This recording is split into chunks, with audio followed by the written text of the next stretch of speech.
Hey, Mark, how you doing? Hey, Jeff.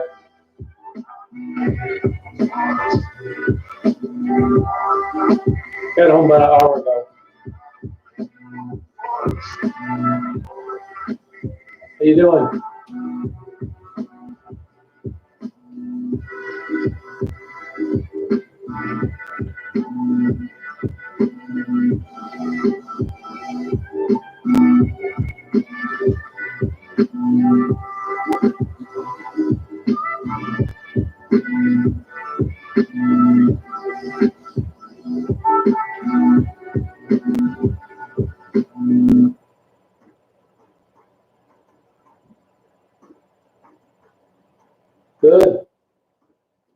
Nice ride home, nice day today.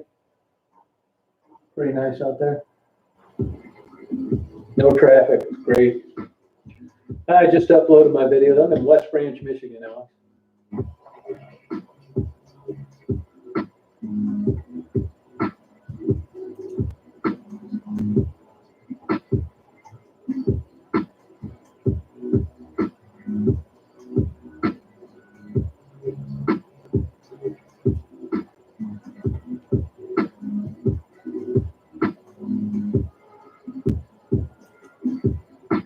Pretty good day down there today.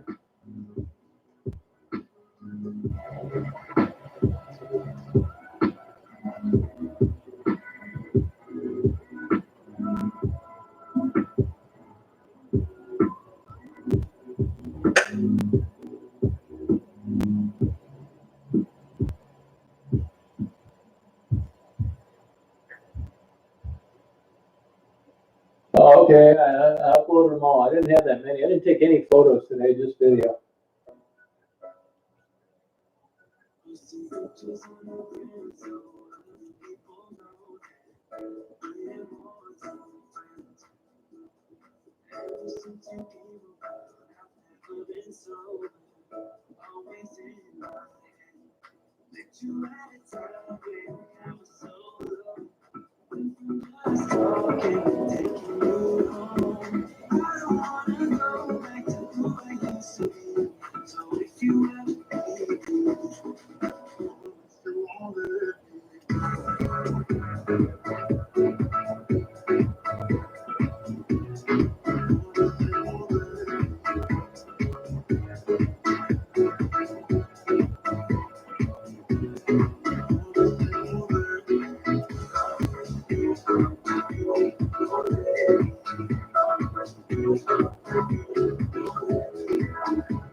Sometimes you can't handle your emotions, and I guess that's okay.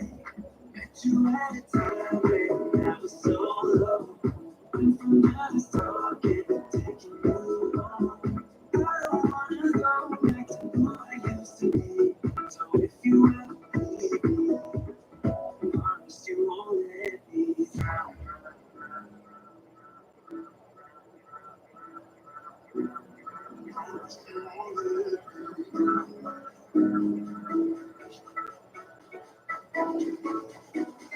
Promise you won't let me down.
Thank you, Mark.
Pretty simple life.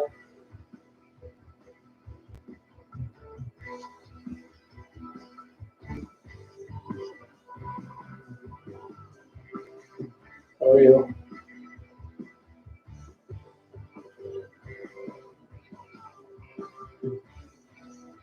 There's some people out here walking around.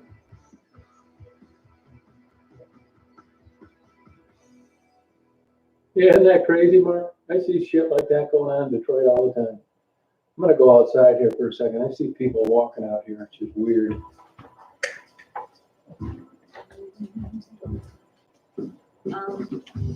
I'm slipping away.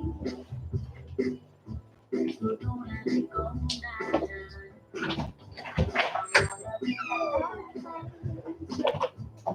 Where do we go now? Just let me know. Give me your arms. I wanna stay. I'm slipping away. So let me go now. The love is exceptional. It fills me up. It's out of control. I can't go, baby. I love the rush. It overflows. It's out of control. I can't go, I'm in love. Yeah. I'm slipping away. Yeah. Just like I'm dreaming, walking around in this love place. I wanna stay in this feeling, but let me know that I have to stay here in your arms. I wanna stay, stay. I'm slipping away. Let me go now. Your love is exceptional. It feels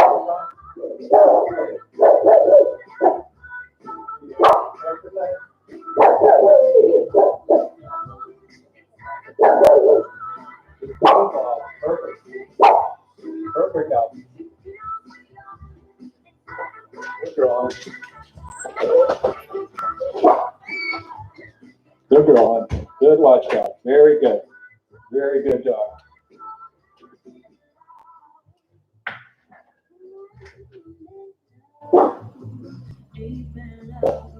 Hey, Burrito, how you doing? Party time is right.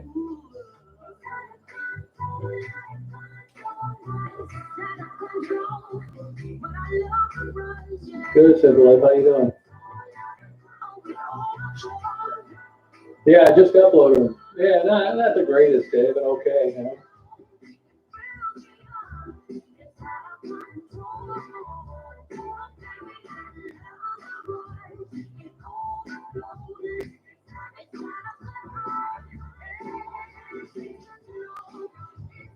So how you stay in Detroit today?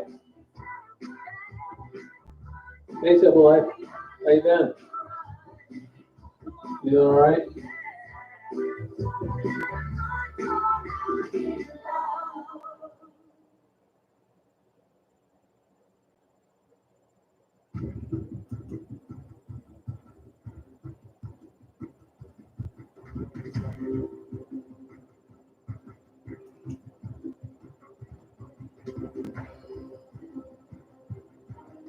Yeah. Glad I got my videos all uploaded. I didn't have that many. I didn't take any photos.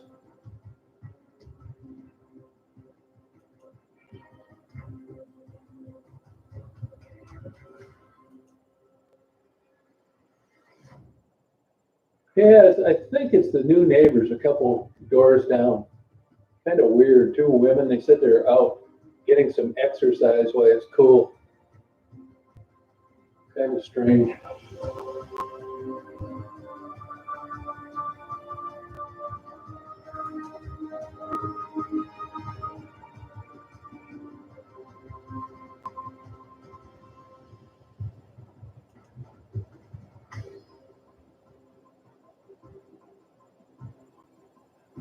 Yeah, a couple of women.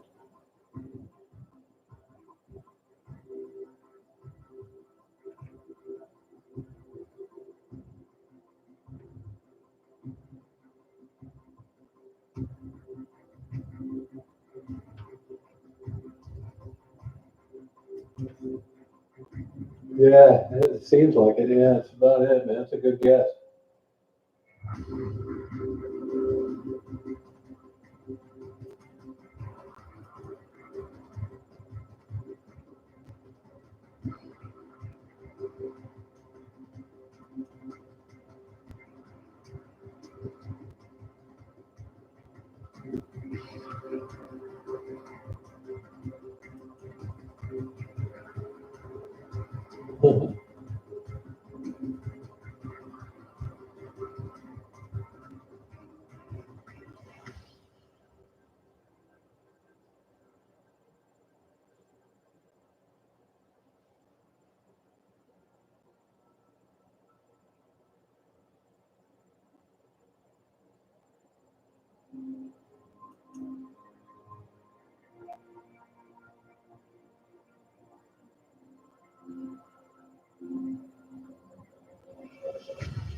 Hey, Rita, how you doing?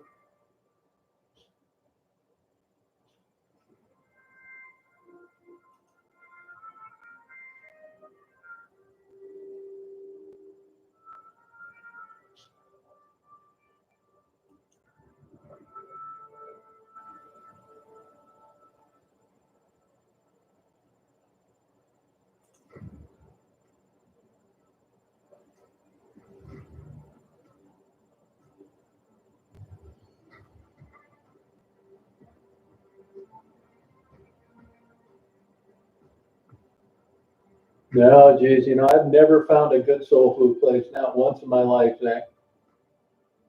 No.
I just tried some of those gummies. That's about it. Thought they're okay. They're okay. I mean, I didn't try any in a week, so I don't know. Kind of take them or leave them, I guess. Yeah, they do. Yeah. Depends which ones you take.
Yeah, I don't know. I really don't, Zach. I've never known of a good place.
Yeah, she does.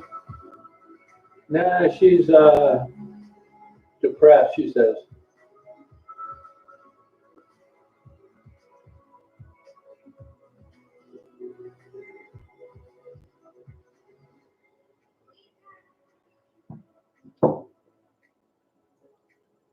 I talked to her once in a while. She was on about a week ago. I text back and forth once in a while. There's a lot of people in the funk. YouTube's really down, to be honest with you. Numbers are down and everything big time.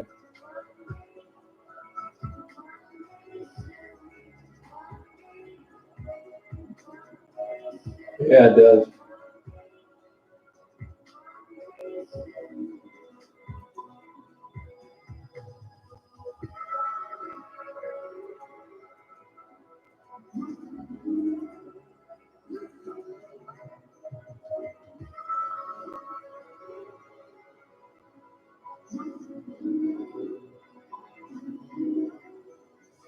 That was good. Not great, good, I'd say.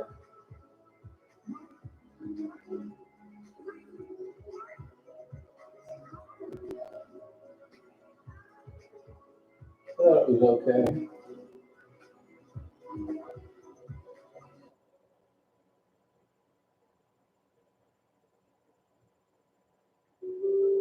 Another couple weeks, it'll be a lot better.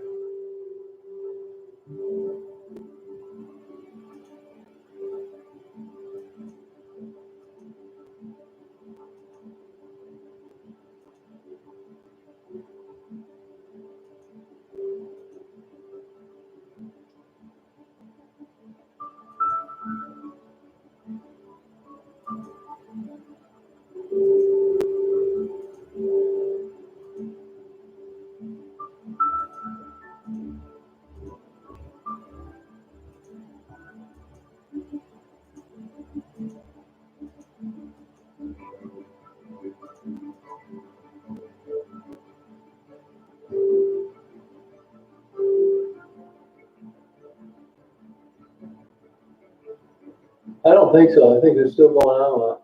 And melodic, really good. Overpriced. I mean, I don't really like eating stuff like that in my car. You know, it's more of a sit-down dinner, but it was good. I hadn't had a good dinner in a while, and I was able to get a taco there for Daisy, so it worked.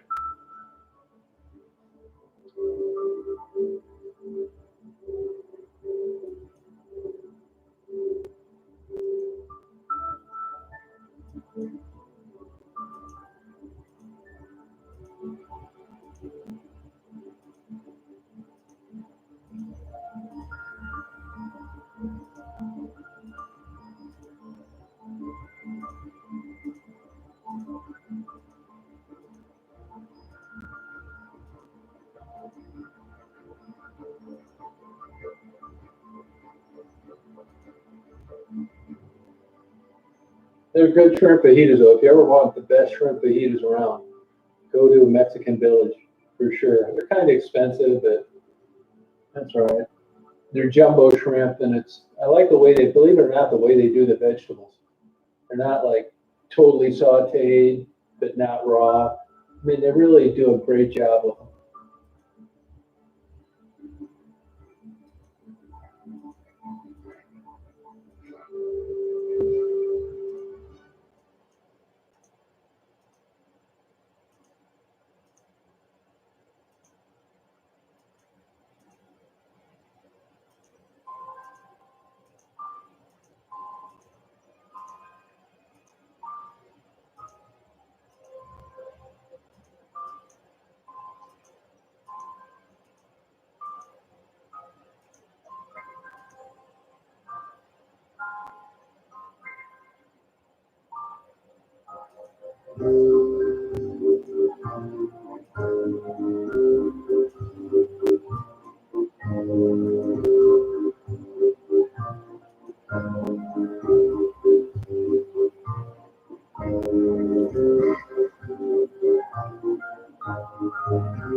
Oh, big time, yeah, sure did. Yeah, went there first.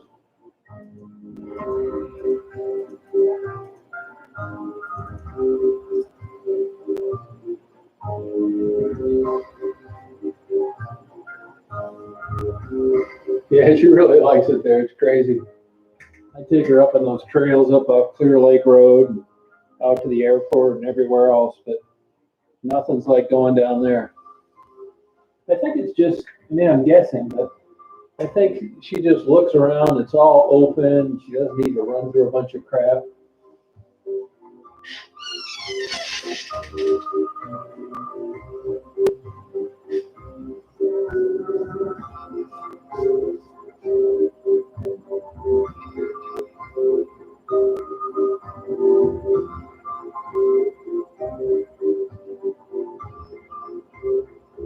Yeah, freedom. That's it.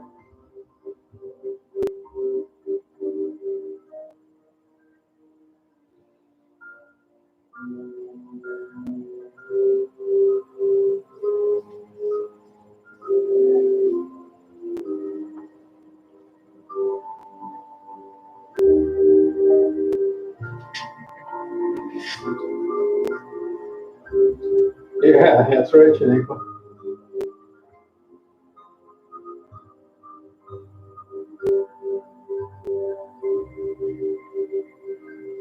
You know, Detroit, Belle Isle was jammed. I mean, the people were fishing. Hey, Stephanie. The Michigan Avenue stroll was slow. 4th Street's dead.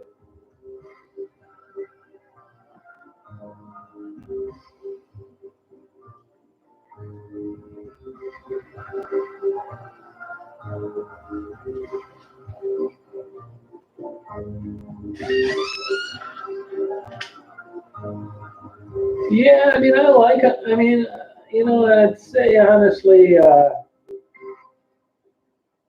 don't think I'm not sure they're for me. I mean, maybe they were if I, you know, titrate a little bit and figure out. It was good. I thought it was a good experience. I don't really like the idea like you couldn't drive on them or you shouldn't. Hey, Frederick, how you doing? Yeah, I don't know why Captain Nemo's isn't open. That doesn't make any sense. That seems like it'd be a perfect place. So I think they're good. I've tried indica, which is better. I think I took too much the first time. I took sativa another time. I didn't like. Thought I was going to have a damn panic attack. Yeah, I do. I am going to oil that chair tomorrow. You're right. You're right.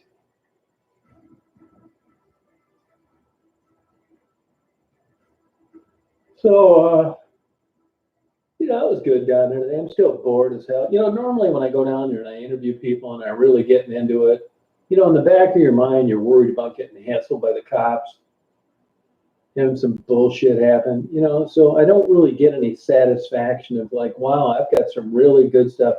Yeah, you do, Mark. I did big time.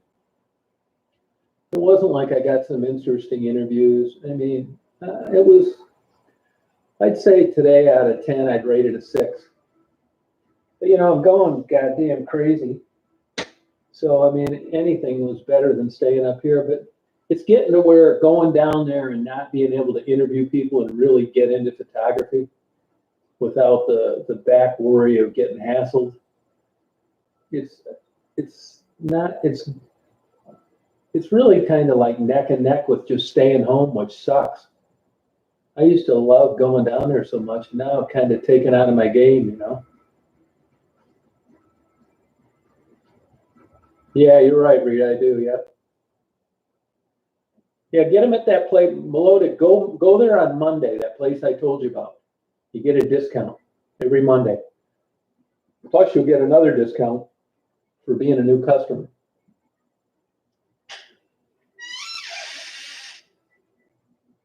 But I'm not sure it's for me. You know, I never smoked marijuana. I really don't drink that much. I just thought I'd give it a try.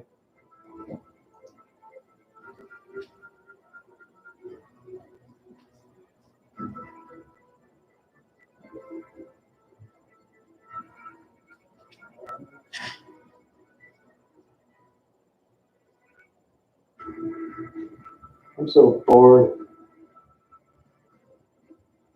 Yeah, I don't like the smell. I don't. I have thought about experimenting growing a plant or two. I like that kind of stuff. I've bred everything: camels, birds, fish, koi, palm trees, guppies, you name it. Bees, yep, bees, yep. I like it's a very complex plant to grow successfully. You know, here's the honest truth about it. It's like I was really into pit bulls for a long time, and I love pit bulls. They're great dogs,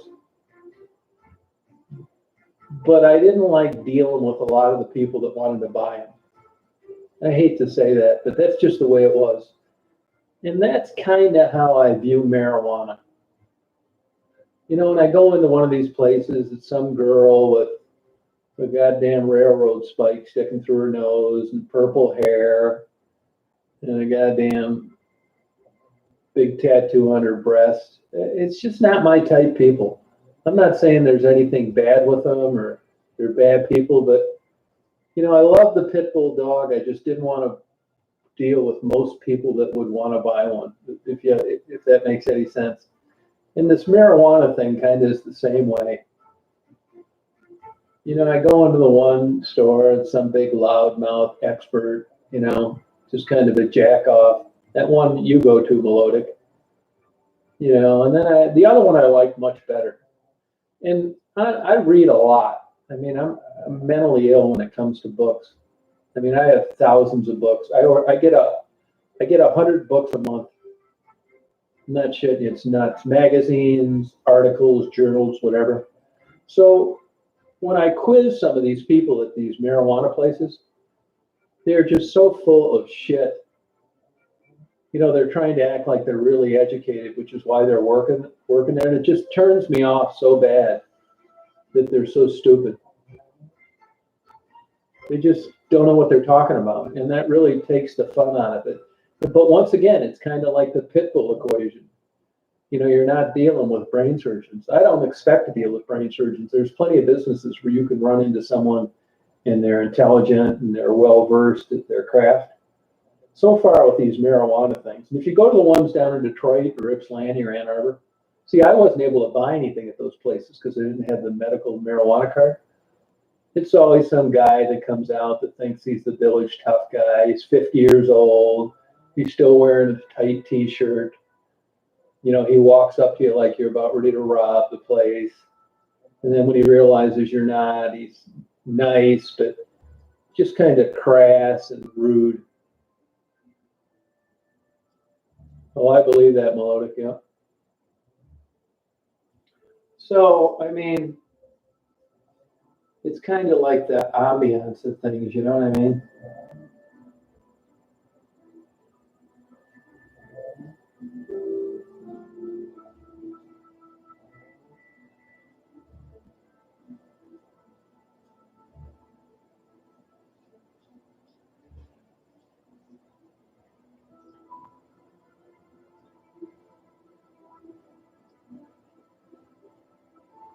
Yeah, that's where I go. That's where I go, yeah. Yeah, that's what I would do, stick to the gummies, yeah. And even the gummies, man, I mean, the gummies was, I think I took too much the first time, not enough the second. That sativa, you know, jacks you up. So I don't want to say I got scared by it, but it wasn't like I was thinking, wow, this is really for me. And, I'm kind of at the 50-yard line with it. Take it or leave it right now. I got about 5 packs of different kind of gummies here right now. I mean, I haven't taken any in a week, which, you know, you can interpret however you want.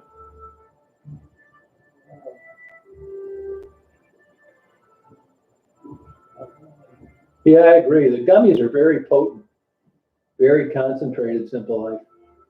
I mean, you can take too much of a gummy, no problem. Oh, hell yeah, Stephanie. You sleep like a damn baby. Get the get the indica and take like 5 milligrams about 2 hours before you go to bed. You'll sleep like a baby. You know, I had to quit taking antidepressants and melatonin, not melatonin, Remeron. I was just too crabby and bitchy all the time, real aggressive. Yeah, that's a good question. I would describe the high as, this is how I would describe it, me, Zach. And THC metabolizes different in different people. This is how I would describe it. That if you've never taken it before and you took like 10 milligrams, and you would sit on the bed and not even turn the TV on and just sit there thinking how great life is. You're not falling down, but it does affect your motor skills. I would not recommend anybody drive doing a gummy. And you're just kind of like feeling really good. But I think I took a little too much a couple of times. The next day I felt like, I described it to my friends, the 2 times that I felt like really good on it, the 2 times I told my friends, hey Christina, that it would seem to me like that's how you'd feel after electroshock treatment the next day. Not bad, not good, just like something happened yesterday and I'm not sure what. It will make you laugh, Lisa. I laugh at the stupidest shit watching YouTube videos. Yeah, I mean, it really does. And I'd never smoked marijuana. I'm not a big drinker, never did cigarettes, blah, blah, blah. But I'm still kind of like iffy on it. You know what I mean? Yeah, definitely. You do not want to drive eating a gummy. Melodic, have you tried the indica and the sativa? And have you tried any of the hybrids? I definitely am a novice, that's for sure. Because I'd give you a couple of mine if you hadn't tried them yet.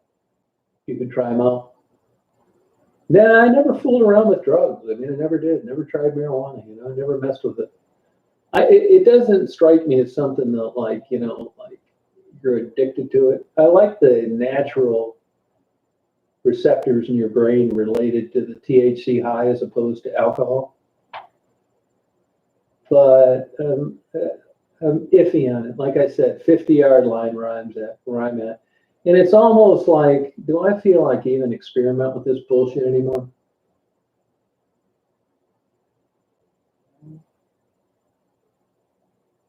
Yeah, probably. Yep, that's right there.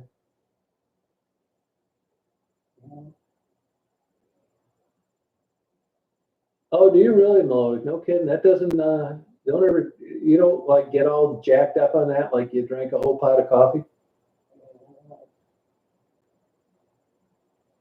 Hear Daisy snoring? She had a big day today. So I don't know. You know, and you guys that have been around a while, I mean, I've had like big problems with depression. I mean, like the worst it can get.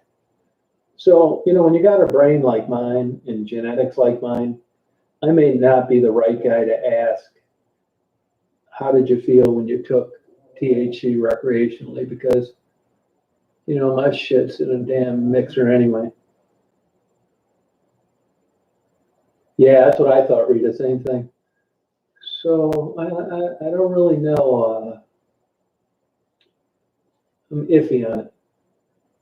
Like I said, it's been a week since I've tried any. And it didn't scare me. I don't think I'm going to get addicted. It was just like, do I want to mess with this shit? Yeah, that sativa will hype your ass up. It really will.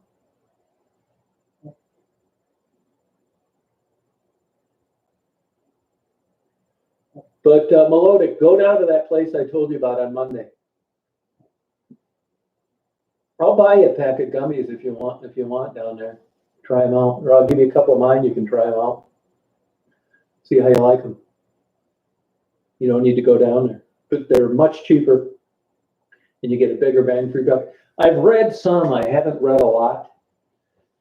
It isn't like alcohol, where the more alcohol, the better high you would get. It's with THC, more isn't necessarily better, and I haven't really figured that out. And for some reason, there's medicinal benefits are better when even CBD has THC in it. And the euphoric feeling with THC is better when there's some CBD in it. So go figure.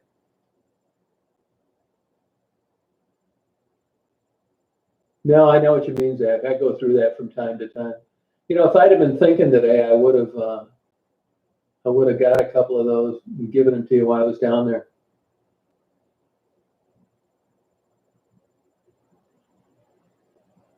Yeah, no, it can cost you your job, that's for sure. And you know, I've read conflicting reports on how long THC hangs around.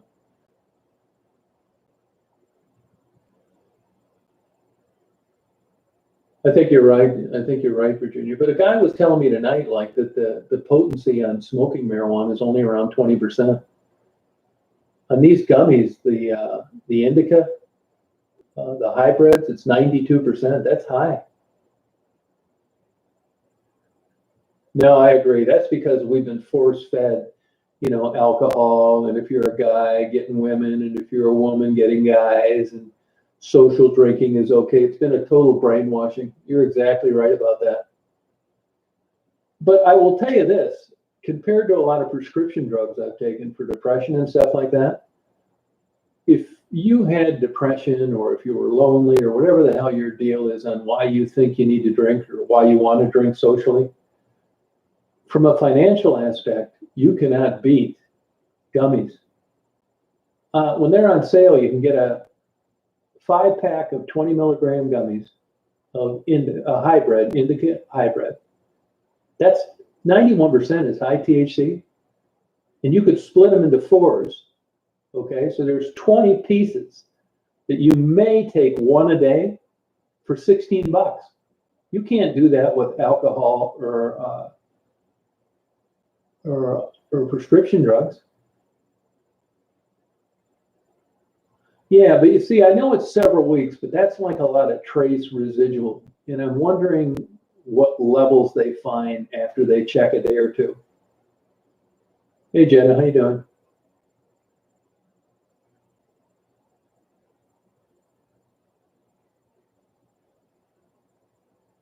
Yeah, it's not controlling me, man. I'll tell you that. No way. I hardly watch any TV and my phone. I gotta get a new phone, by the way.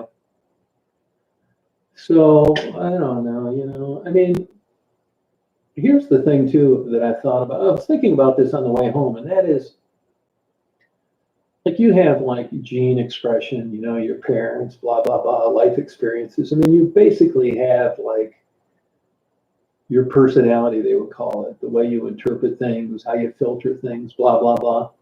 So, you know, I'll never know how Zach or Jenna or Rita experience the same amount of THC that I do. They may be crazier than I am, not as crazy as I am, you know, that kind of thing. So you're never comparing apples to apples, you know? Well, I can tell you this, if you looked at it from a purely euphoric state, I can see why prescription medication manufacturers are concerned. And if you compare to Dragon's Milk, which is the beer that I drink, compared to a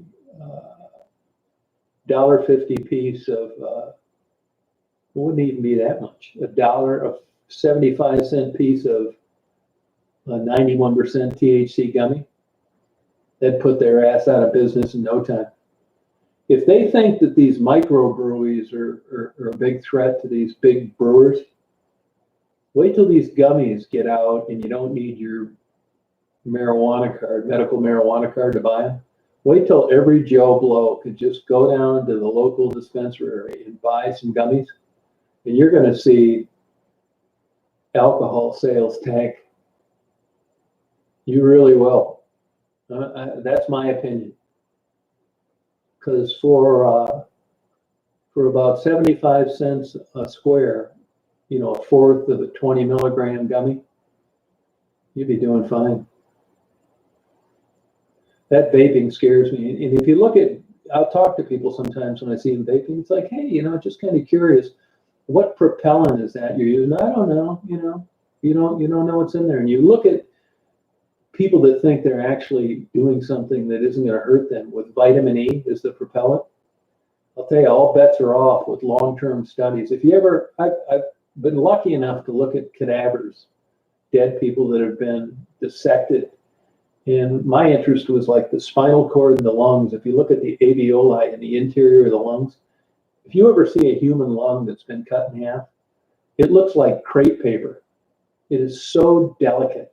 And when you consider someone wanting to put smoke in there, I mean, no wonder people get COPD and all sorts of shit. It's the most delicate tissue in the world.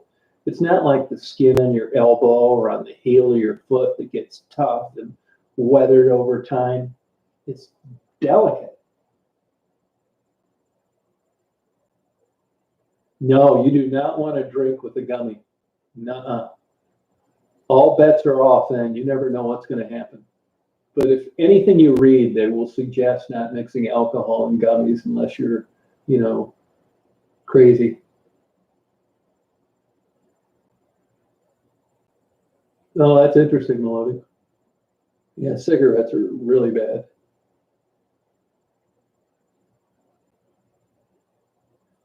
Yeah, I mean, I'm a complete dumbass about a lot of stuff. But I do read a lot, and I think that helps,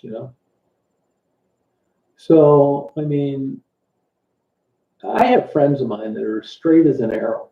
They live in Traverse City. They're the nicest people you'd ever meet in your life. He worked for me like 36 years ago, and I've kept in touch, and all these years with him. And he's had some back problems, and he's building a house, and it's scary to him. So I got him some THC and some CBD oil, the 3-to-1 ratio, and I read up a lot about it. And I also bought them a pack of gummies that they were going to try this week, and I, told them, hey, you want to be out drinking, and who knows if they'll really do them or not, but they were interested in giving it a try. This is what I would say if you were really going to experience a gummy, is to watch a good movie and you'll just sit there and just love this movie like you've never loved it before. It's so wild. Yeah, that's a good question. Actually, Zach, street marijuana is down to $900 a pound now on the street. It was going for $2,200 a pound before it was legalized. But Detroit is an example. It's so messed up. They want all the minorities to own it, people related to the council people, that I don't know if it's ever going to get ironed out properly. Oh, thank you, Dad Girl. Yeah, it was smooth sailing tonight. Nobody out there, hardly any cars at all.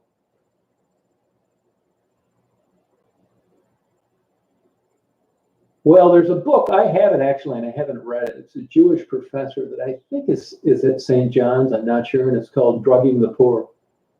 And there's a very strong argument for that cigarette and alcohol companies target the people that can least afford to be users. And I think there's a good argument for that. And after all, I mean, when it gets down to the nuts and bolts, why in the hell can't I just be walking around without taking anything? I mean, I'm a bad example because I've had depression, and that's a monkey wrench and everything. Hey, Jan, how you doing? So I'm probably a bad guy to use as an example. If you took somebody that had like a great life and they were very satisfied and everything seemed to work out for them, maybe you should ask them, how they liked a gummy. They'd be a better, more stable source.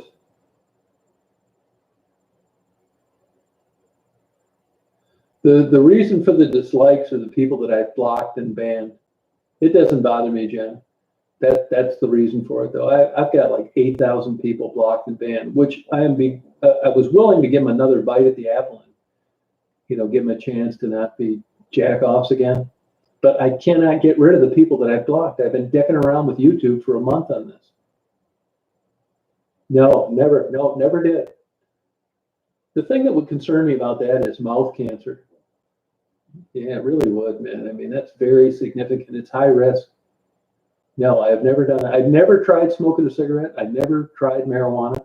I didn't have my first beer till I was like 24, you know? That's exactly right, Rita. Yeah, that's true. You went to Pinconning today. You got to be kidding me.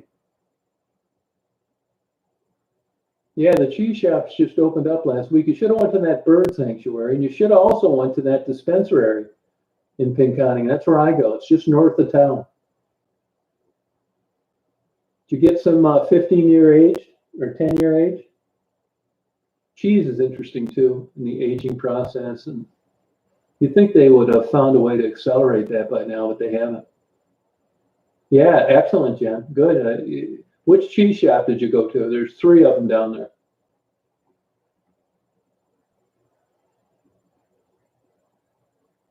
Yeah, you had sativa, Jen. You had sativa. Yeah, that was the wrong one for you. You definitely want indica. Yeah, get indica next time, or get a hybrid. Get a hybrid. Oh, you got curds? They're good too. Yeah.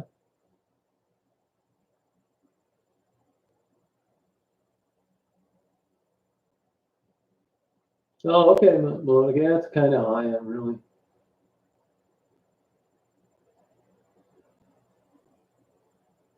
Yeah, too much too. That's another tricky thing too. You know, what's too much? You know, when you decide that you're going to experience this, you want to make sure you're doing it right. So people seem to overdo it. Well, you know, I did it. You know, I read around and I kind of looked and I thought, well, I cut a damn one single serving of a gummy in half. I thought I was doing good. It was still too much. You should have got some gummies, Jim, when you were down there. They have sativa. Yeah, they do. Yeah. I have some sativa. I don't know about that. Makes me too nervous.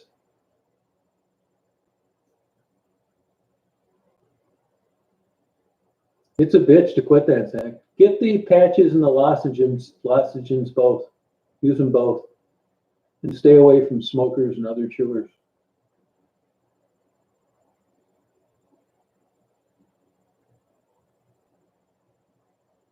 I didn't use it either till 2 weeks ago, Jen, so there's hope for you. How long did it take you to get there?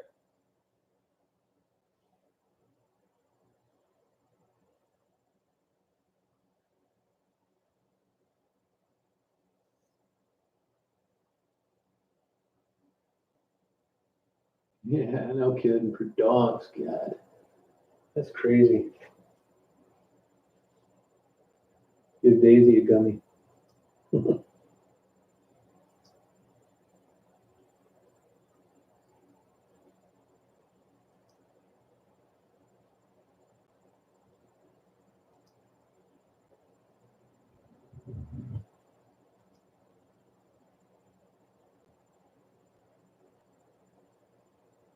Oh, that's not bad. Yeah, that's pretty good.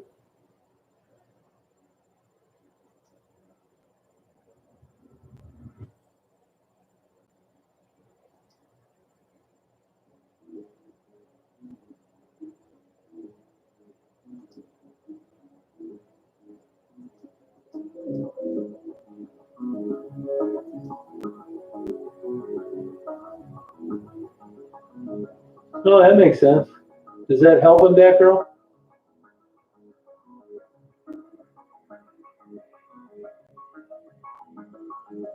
Oh, really, Jen? I never saw them out there. Did you go right down to that Pinconning Park?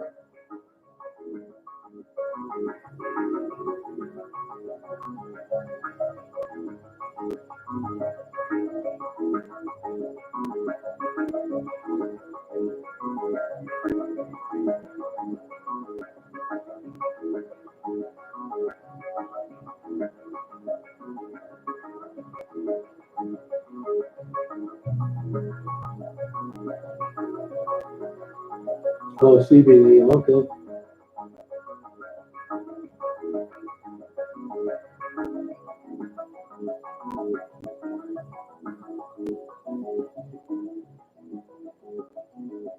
Oh yeah, I've been down there before. Was it busy down there?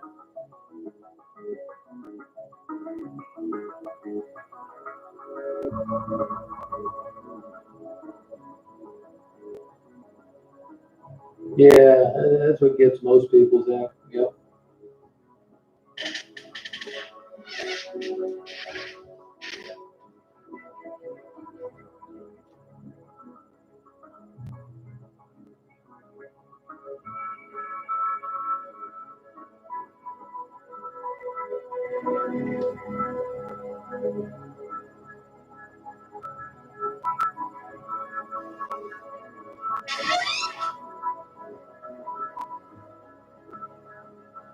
Yeah, it's always busy down there. I don't really like that park that much.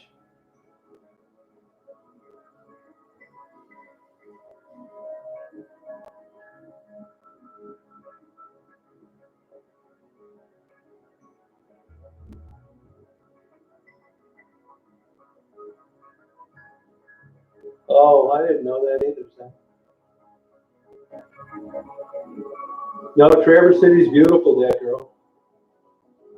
Yeah, girl, where are you living now? Where are you at now? Traverse City is worth the drive.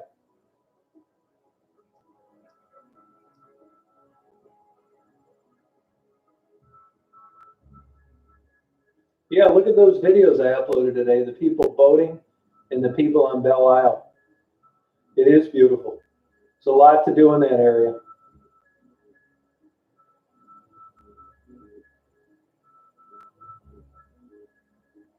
Oh, no kidding. Yeah, the Detroit River was jacked. So was that park that I took Daisy to.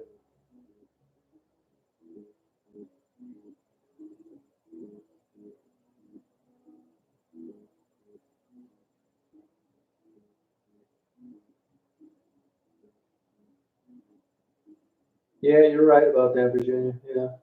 Yeah.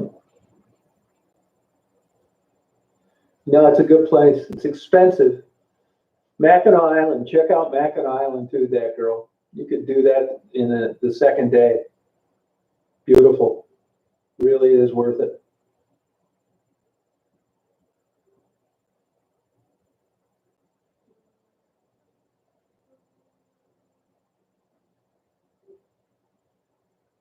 Yeah, it's really nice.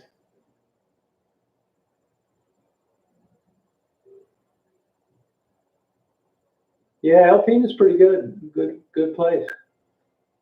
Watch birds.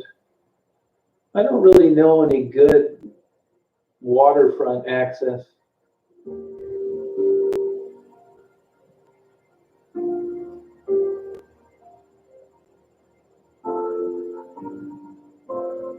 Yeah, I think that's overrated, that girl. It's not like you're thinking.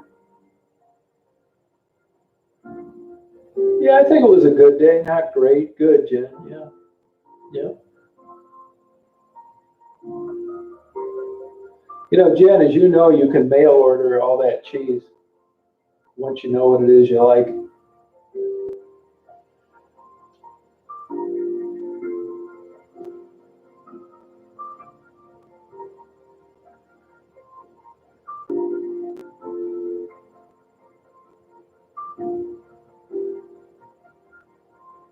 They are, yep. If you look on that one video I got today, you'll see a bunch of nice tulips. Yep. Aged cheese is great. Yeah, you're right. You can get that 200-day-old aged cheddar at Brian's, super sharp, for $9.50 a pound. It's worth it.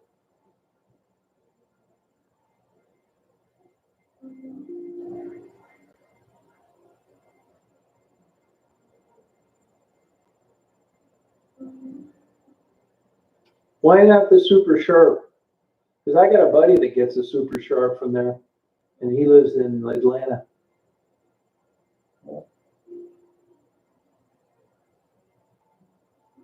Yeah, I don't blame you in Virginia.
Yeah, well, I got busy on it, and I took too much the first day.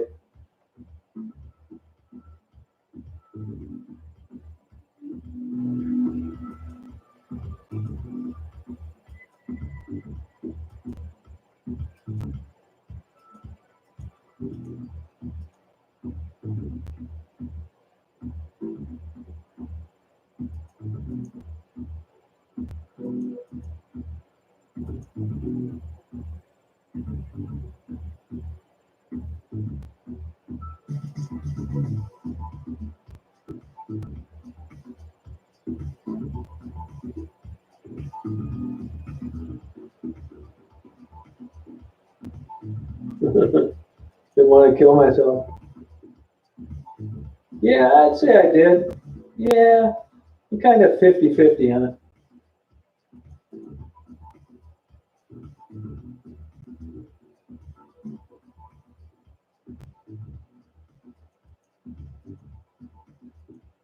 I'll probably try them again, but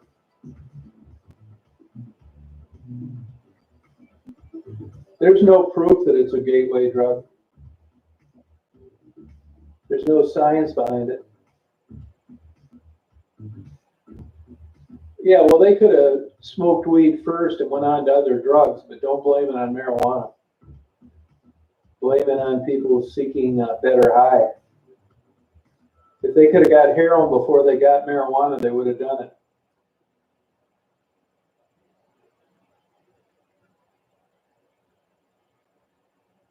No, there isn't any proof at all.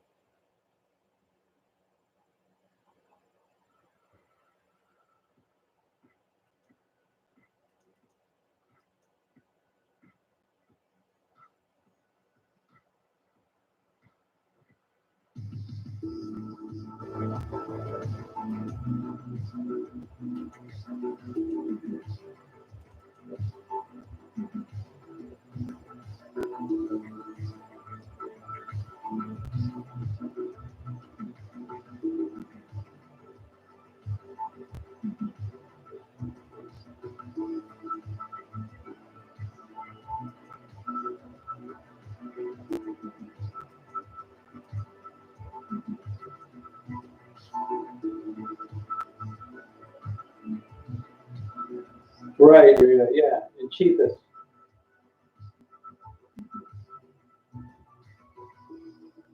There's no science behind it, that's all I'm saying, Zach. Talk to an addiction expert.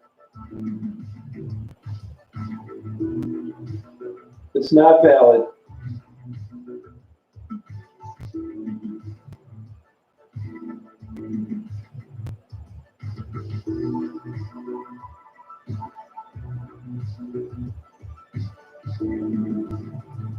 Oh, okay. What was your drug of choice, Jen?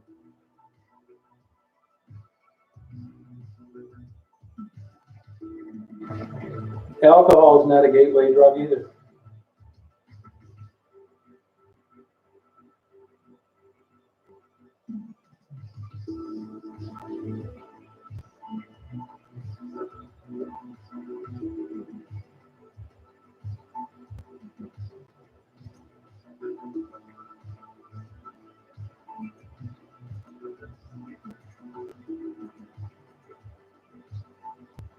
I mean, ninth grade, eighth grade is a gateway to ninth grade. Oh, okay.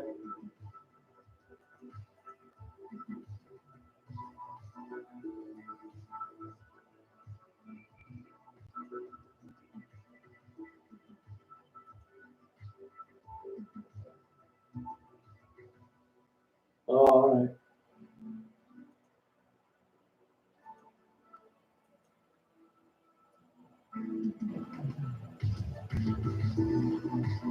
They don't, what? Because there's no science behind it, and they've done thousands of studies. They know what they're talking about. I don't know why they do, but they do.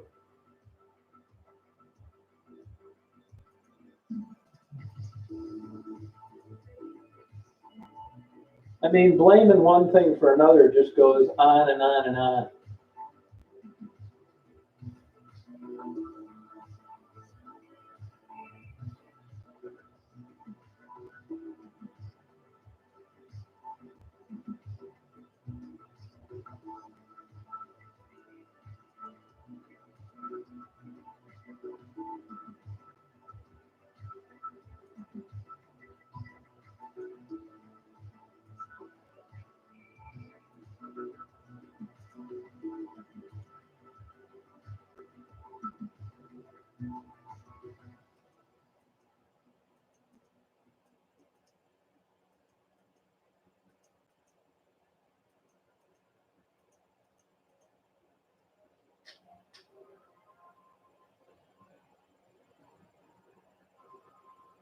Yeah. If you look at professions, why are so many dentists alcoholics? And why do they have a higher suicide rate than MDs?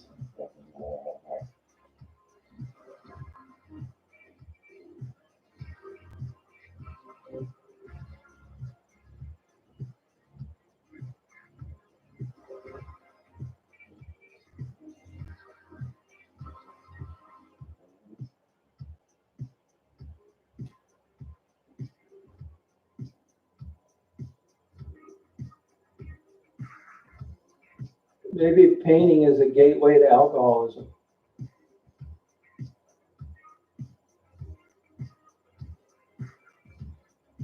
They would have went to heroin if they could have. They didn't have access to it.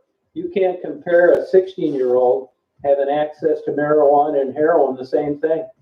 I think if they would have, they could have. They would have done it.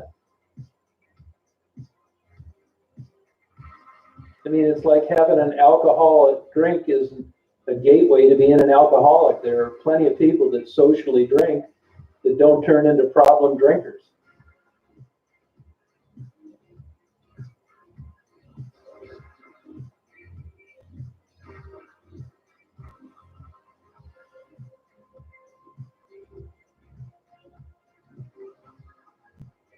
I agree, Melodic, yeah.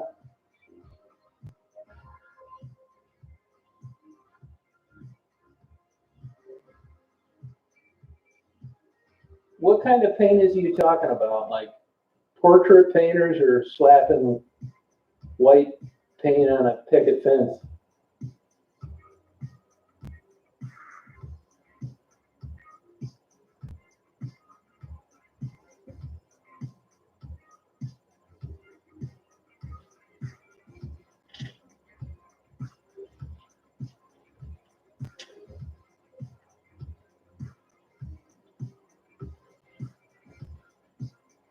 Oh, okay.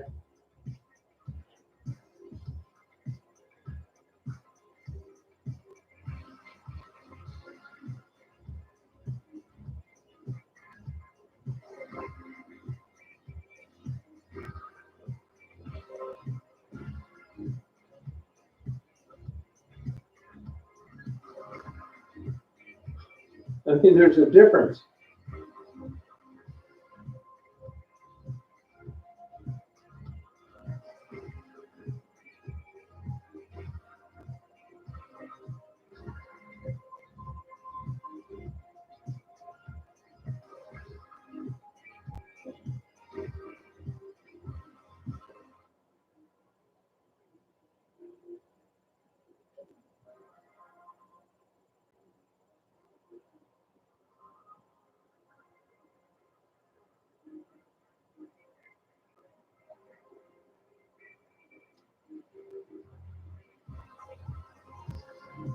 That must be a crappy life being a drunk.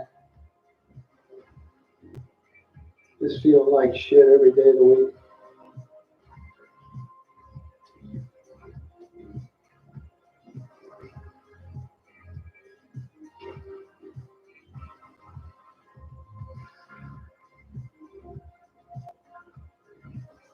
Right, Rita? Yep.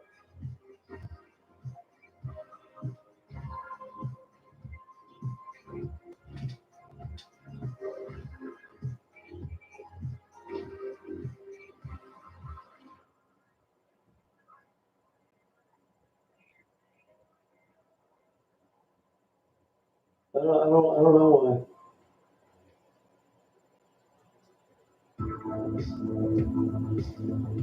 I mean, these all seem like logical questions that you probably never get a straight answer for. Yeah, my parents were drunk. Oh, okay, Jen.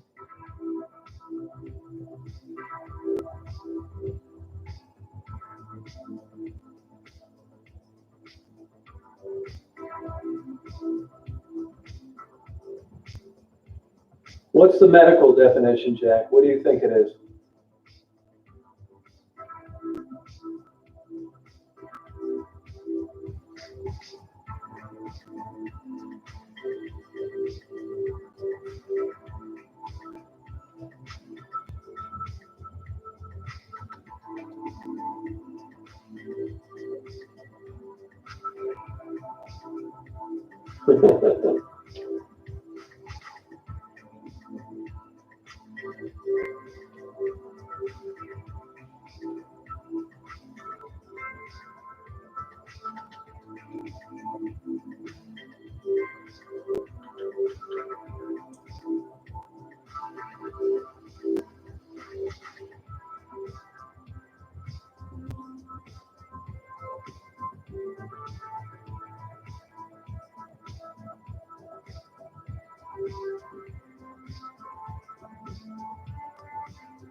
Oh, you're a painter, Noah, huh?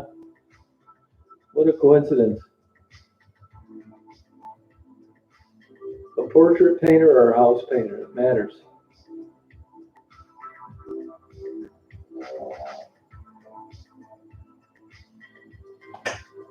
I don't know what the hell drinking alone has to do with whether or not you're an alcoholic.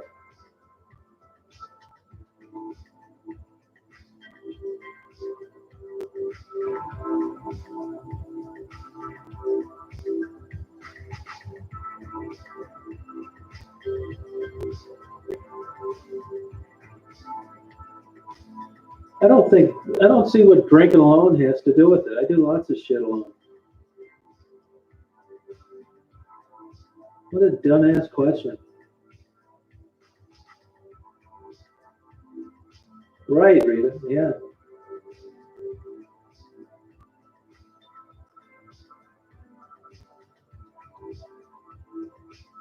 Huh.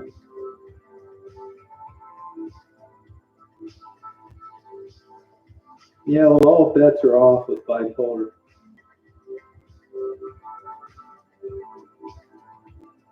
Huh. Yeah, yeah.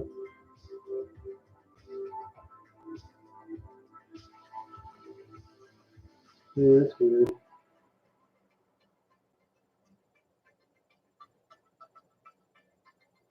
Isn't it stupid? I think the definition of an alcoholic is anybody that gets a drunk driving ticket. Because if you had that much to drink, if you got yourself in that predicament, you got a damn drinking problem.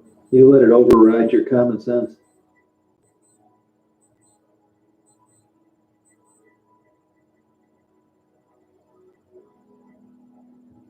Yeah, I just had a beer too.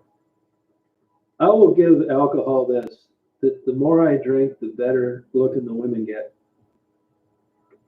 And for that, I hang my hat on it.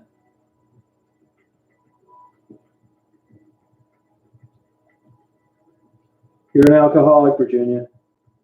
You drink alone. George Thorogood made a famous song.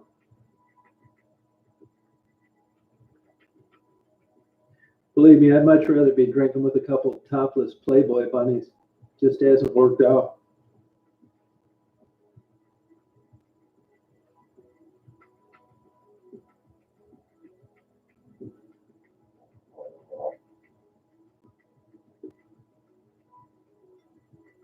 No, I never had that. I never had that.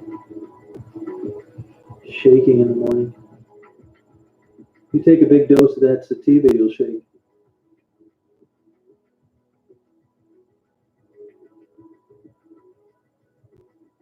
Yeah. Thank you. I will take that as a compliment, Melody.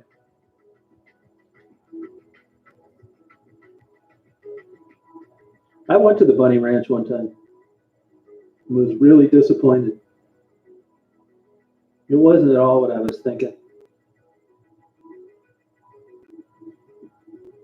No, that's all right. No, that's okay. You're giving us full disclosure. We're getting to know you right off the bat.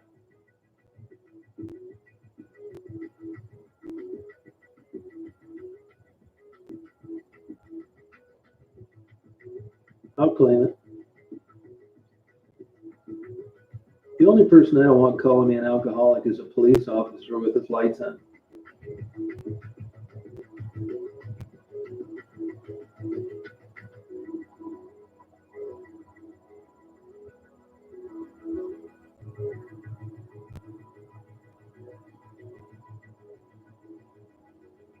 They say, though, that even the slightest bit of alcohol affects your REM, your deep sleep.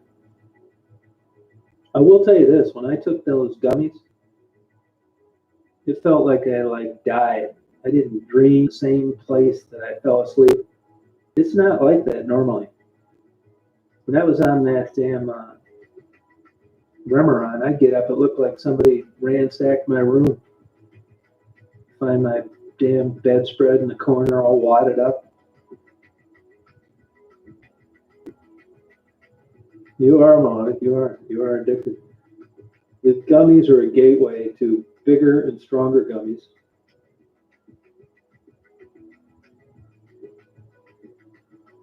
Yeah, it really does.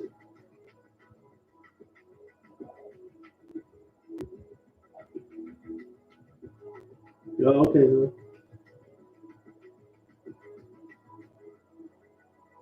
Of a healthy drinker. No, I think they do though, because the AMA does support a glass of red wine a day.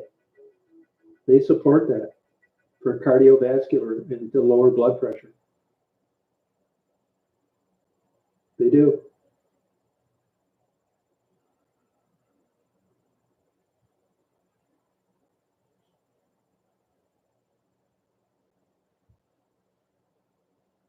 Yeah, right. I get that, Virginia. Yeah. Yeah.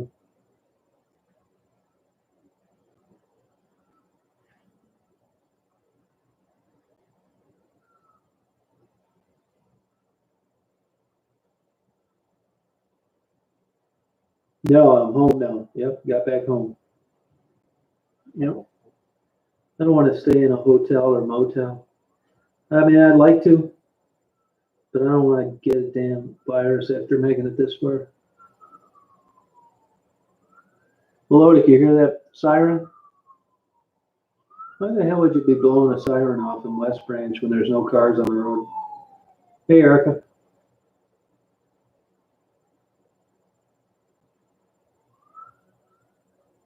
Do I believe that red wine is healthy? All I can tell you is what I've read from the AMA. And I think one glass, at least according to them, is that it is. One glass. Who the hell just drinks one glass? Erica doesn't. I don't.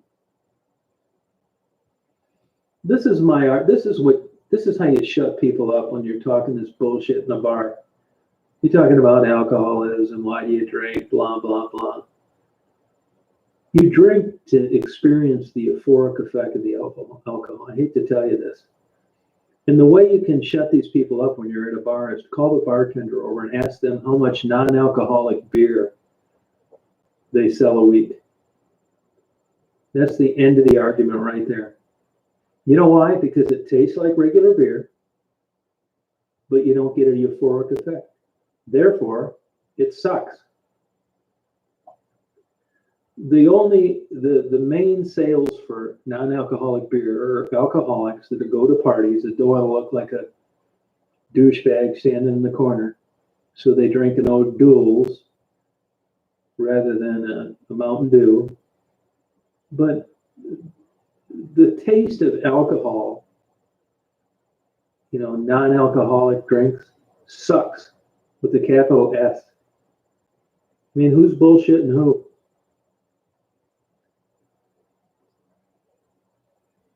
Yeah, red wine's okay. I'm not a big wine drinker. Last time I saw Manny, geez, quite a while ago. That's a good question. A few months, maybe? I was down there today.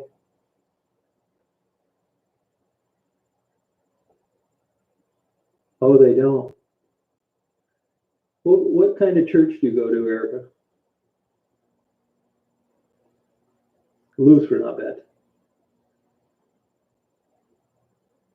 Yeah, you do want that buzz. I mean, that doesn't mean you got to be getting on the expressway going the wrong way with your pecker out of your pants, slamming into a school bus full of kids. It just means you like that feel of. In the human brain set up, do you want to chase those endorphins, those receptors? You want to keep that feeling going. I mean, if you're young and you're dating somebody and they find you attractive and you find them attractive, do you know how much time alcohol saves? Shit tons. There'd be so many less babies walking around if alcohol wasn't available. You lose your inhibitions, you feel good, and it enhances the experience. Yeah, Duel sucks. Oh, grape juice. Oh, okay. Oh, cool. Yeah, you know what I mean, Cruz? Shit, I'm trying to give you an accurate example.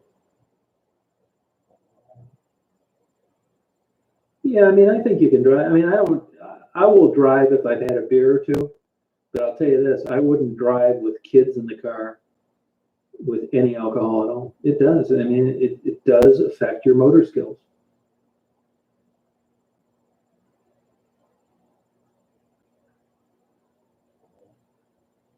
Catholics. Oh, you did Melodic. Okay. You know, Melodic, that Ardbeg, that 10-year-old scotch you got on the very end of the top shelf is priced wrong. They've got that at $74. It's supposed to be $54. And even if you go over to your Rose City store, you'll see it's $54. That's why it's been sitting there for 100 years. Because anybody that knows Ardbeg knows that it's not worth that much. And that's why you don't sell it. So you may want to mention that to your manager. You can get it at Brian's all day long for $54, Town Club, anywhere.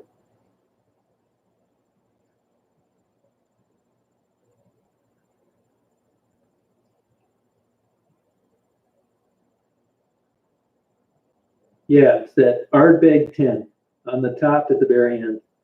You know, I quit going into that store because of that manager of yours. You got to do something really off the charts for me to like not, complain or not go someplace. But she finally pissed me off enough that I don't go in there because of her.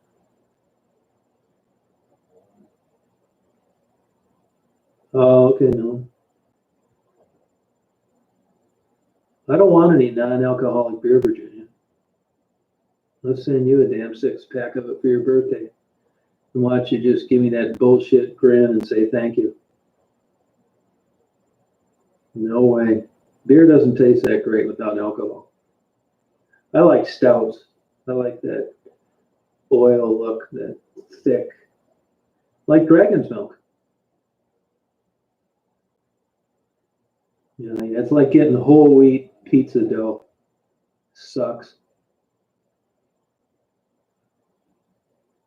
Or going into some yuppie $23 hamburger joint and getting a hamburger with 3% fat. You need a goddamn woodman's axe to cut it in half. Oh, Guinness, that's not bad. Much better beers have come out since then.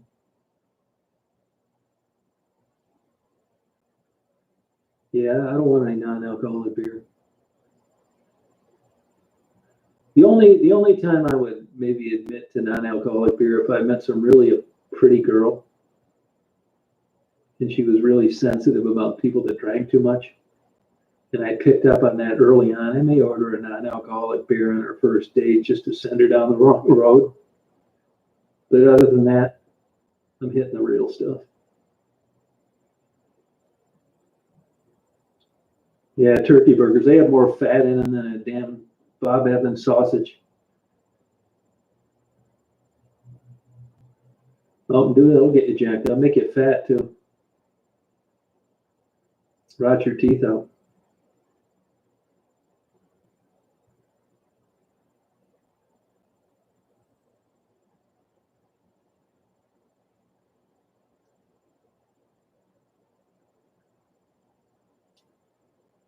Yeah. Hey, like, how you doing? How's it going? Oh yeah, if I'm gonna drive around or be responsible, like if you look back some of my old videos, I got a bunch of videos of, well, not a bunch, maybe five of a bunch of girls going on a rafting trip, and I was the designated driver. Yeah, if I'm responsible for other people, I'm not drinking anything.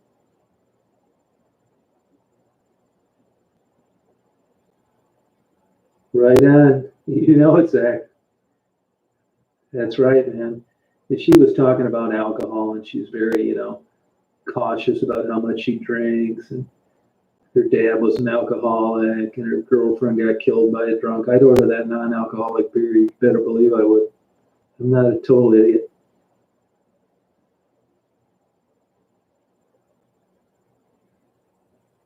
Hey, Ike. Right on, beloved. No, I never heard of that. No, you're right about that, Zach. Yeah, super addictive. Yeah, it's also price controlled, which I've always found interesting. I've got a book on it. I haven't read it. I've had it quite a while. They control the price on sugar, which is weird.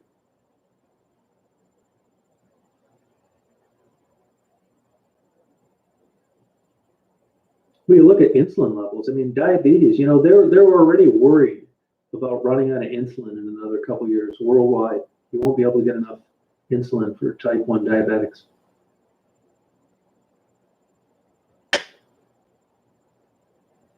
I mean, the girls, for some reason, it seems now this isn't. I don't want Zach to chop my head off. I don't have any science to back this up, but what I do have is pathology from people that I talk to, and that is street working girls on Michigan Avenue. And it is apparent that heroin addicts, not just girls, guys too, love the hell out of sugar. That's why they like those Swedish fish. I mean, more so. I never even knew of Swedish fish till I got to know more heroin addicts. I don't know why there's that connection. Right on, Zach. You know it. Human nature, you better believe it. It's the way it is. It's the same thing with women with you. I mean, do you think when a doe is in heat that she's walking around Ogama County looking for a buck with a broken off antler and his balls dragging the ground? Hell no. She wants that big 18-point rack. Watch him kicking everybody's ass all week long. It's the way it works. Birds too. Insects, all that shit. Watch one of those nature shows.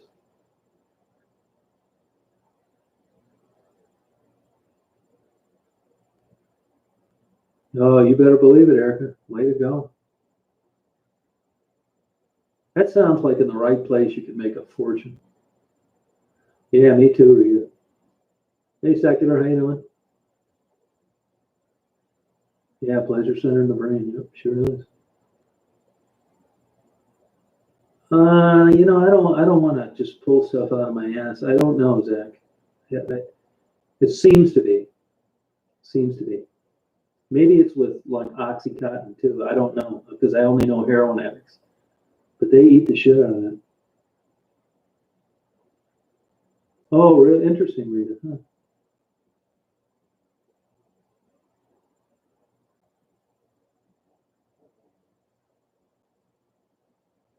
Yeah, well, I think the state, honestly, in Michigan has done a fairly decent job with it. They separated the trails that I go on. You know, you can have motors on some and no motors on others, just walking. Oh, okay, Jen. Yeah, I like caffeine. Yeah.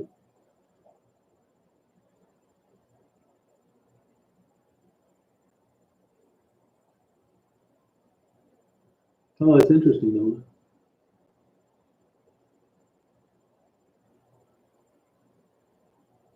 Oh, no kidding. How in the hell could it be too much work? Just dumping sugar and some crushed ice and counting money. Wow, that's the kind of job I'd want. Just selling snow cones.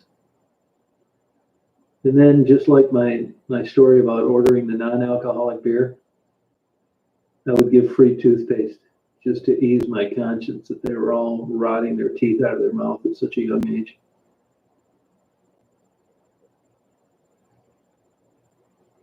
You know, Noah, there's some pretty. Why do you use the dextro?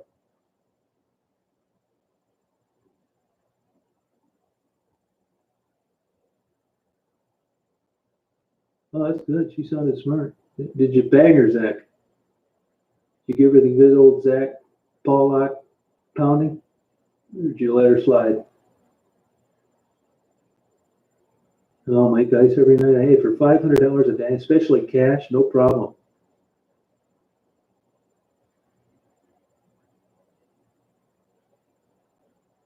Oh, okay, no. All right. Yeah, you're right, Cruz. Yeah, that's true. Oh, yeah. Wouldn't that be great selling snow cones? Oh, shit. Shit, man. I know a guy, I didn't know him, but I talked to him. He sold hot dogs down at the pier, Mallory Pier down in Key West, and made about 800 bucks a day. Plus, he was banging about 10 different chicks a month off the cruise ships.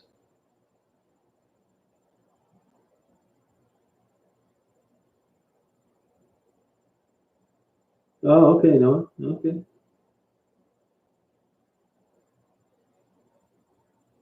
30 gallons of syrup a night. No kidding, huh?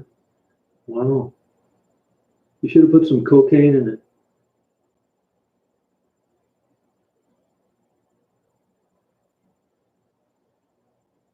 I think that'd be great, just a brainless job like that.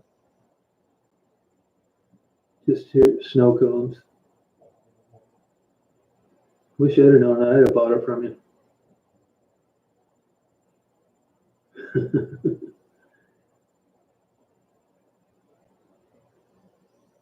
I'm ready for a mindless job like that.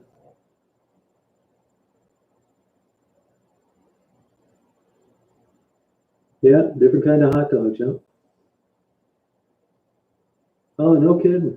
Wow. Yeah, that'd be a good racket. I wonder, so nobody's ordering those during this lockdown, are they, Erica? Those businesses have got to be locked up. Oh, is that right? No. Huh. Oh, yeah, right. You know, that's what my sister bitched about with McDonald's. She said when she first got in there, it was like 15 things on the item, on the menu board. Then they got into salads and fish and all these kind of drinks. Then that McCafe. And before you know it, you know, the person ordering had 100 choices rather than 15, and it slowed everything down. Well, I think I could at this stage for you. I think I could at this stage. I would just look like a wound up monkey. And just ask them what flavor they wanted, give them a bullshit grin. Ching ching, cash only. I'd buy an ATM though. I just have stacked of cash. I'd take gummies and I'd look at my stacks of cash at night. I'd interrupt counting cash by watching Pornhub. And I'd give Eric a big hug when I saw her for turning me on to my new career. Yeah, no, that's what happens, Eric. Yeah, they get away from their the thing that got them there. Although you can't argue against McDonald's being a hell of a turnkey business. They've stayed on top of the heat for years, and second place is way behind. Oh, probably, Zach, but it all depends. The DSMN is a bunch of bullshit. Diagnosis, it doesn't mean it's real. It's just the nomenclature used to bill an insurance company.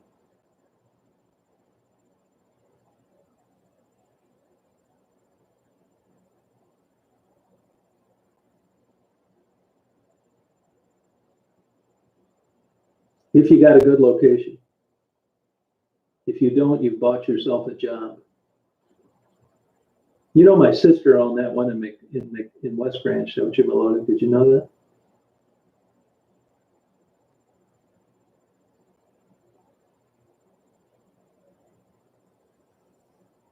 Tinder profile? Yeah, I mean, I'm not, I haven't really dated. I'm not really interested in dating for some reason. I don't know why. I think I'm too old to date. It's like, I'm not lonely. I don't think I'm lonely. And I just don't. I argue all the time that it's hormone related. I can show you that in the insect world, the animal world, birds, human beings. Hormones. And once they start dwindling off, males and females, you'd rather do shit like I do. Interview working girls and take pictures of birds. I'm doing all that kind of stuff that when I was younger, I couldn't figure out what interested people in doing it. Now I'm doing it. I was thinking of that driving home tonight, actually. I was thinking, I got an idea that my romance days are over for good, which really isn't that big a deal. But when you're young and naive and you have 30 or 40 years ahead of you, you keep thinking that your ship's going to come in one way or the other.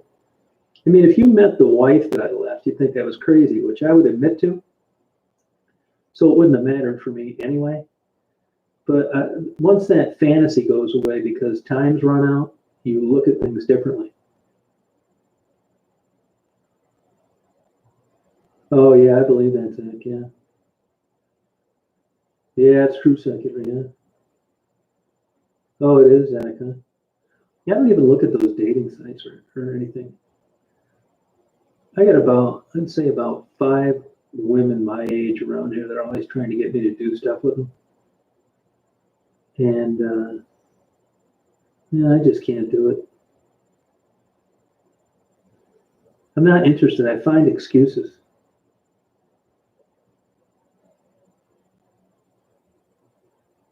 Yeah, you're right, Secular. That's true. Yeah, but I don't think that's that out of the box, Zach. I really don't. I mean, I think I started kind of thinking away about that at that age. Yeah, you know what I mean, Cruz? Yeah. Yeah, but you're in pretty deep now, Erica. So I mean, it's kind of like a complicated now,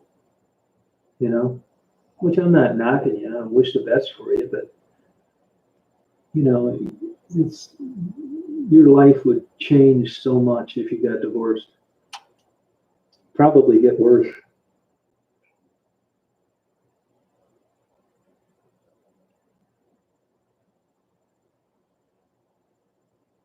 Oh, do you second? Yeah, getting older, yeah. Sucks. It sucks because you know so much more and you're not naive. That's what sucks. Good night, Dad girl. You go nighty night. Give you one of my gummies if you were here.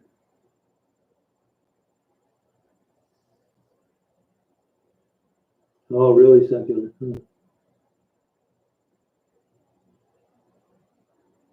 You know, if I sat down and I thought of reasons why I would have a girlfriend, and she wrote reasons why she would want a boyfriend, I think it'd be like one line answers. Now, when you're 20, you fill that whole damn page up. Yeah, isn't that crazy, Zach? It's so stupid. I don't think people go to bars like they used to, though, do they? Yep, 99 Betty Bye. That's what I tell Daisy. 27 years. Oh, good for you, Jen. 27 years. Wow, you must do something good. Yeah, no, you're right, Zach. Yeah. I will give myself a star on my chest for not ever getting a sexually transmitted disease. How? I don't know. I mean, I thought I was pretty careful, but part of it's luck as well. You know, I would be so damn pissed off to end up getting a sexually transmitted disease at this stage of the game after all these years. It's kind of like not smoking marijuana. It's on my bragging list.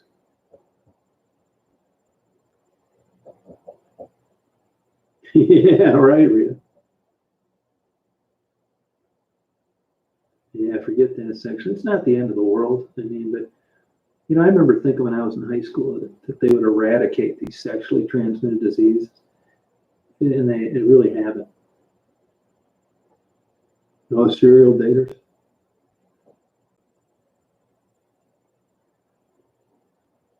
Oh yeah, there's a lot of crazies. Yeah, tell me about it, man. I got plenty of enemies on the internet. Oh, 15 years? Okay. But you're what, like 37 or something like that? Erica, isn't that how old you said you are?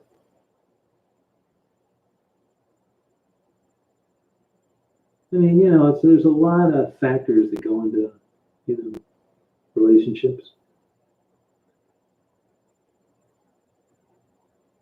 Oh, good for you, Jen. Good for you.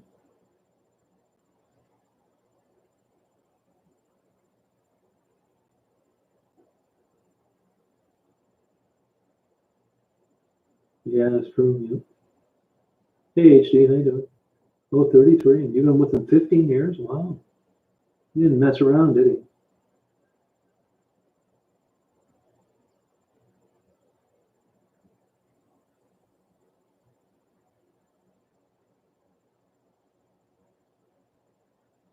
Yeah, no, a lot of it's luck. A lot of it is luck. Yeah, even if you choose them wisely. I mean, mine is getting a doctor's certificate. You don't really know for sure. It's true secular. Yeah, you're right about that.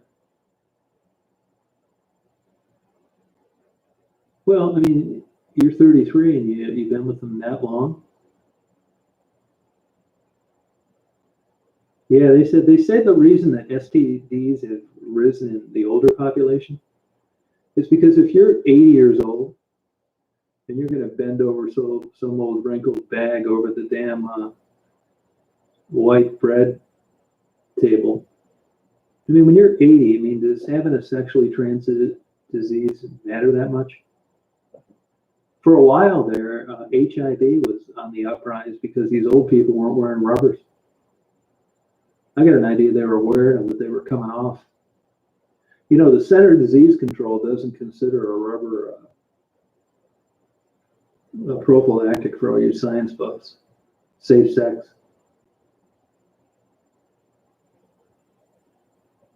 No, when I was living down in Chicago, there was a couple gay pharmacists that I was friends with down there, and they told me that 80% of the neighborhood was on Valtrex. Yeah, that's why the HPV, that's why they're vaccinating kids 12 and 13 in schools now, which is a good idea. You know, that leads to esophageal cancer, cervical cancer, all sorts of shit.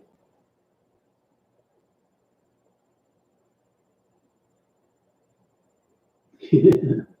You got something to look forward to, Melody. No, that's good, Erica. You did get lucky. Part of it's luck. I mean, you could have just as easily fell in love with the serial killer. You never know.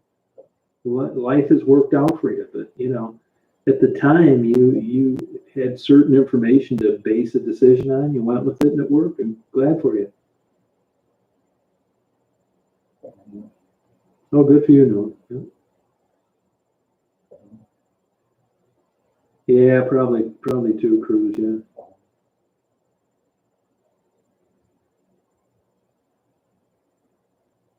Oh, yeah, I believe it, Zach. Yeah. Excellent career. The only problem with pharmacy is, uh, Zach is going to appreciate this. They have a pretty high uh, incidence of alcoholism. You're on your feet all the time, and you start out at good pay, but over the course of a career, you make less than people would in other jobs with similar education. It's kind of like nursing. But yes, it's a good job. What I like about pharmacy, now it's a PhD. They keep upping the ante on the requirements. It's very competitive to get into. But what I like about it is you can be in a small town in the mountains, a beautiful area, and CVS or Walgreens or anybody be begging you to work for them for 140 grand a year where everybody's making 25. So yes, it's an excellent career.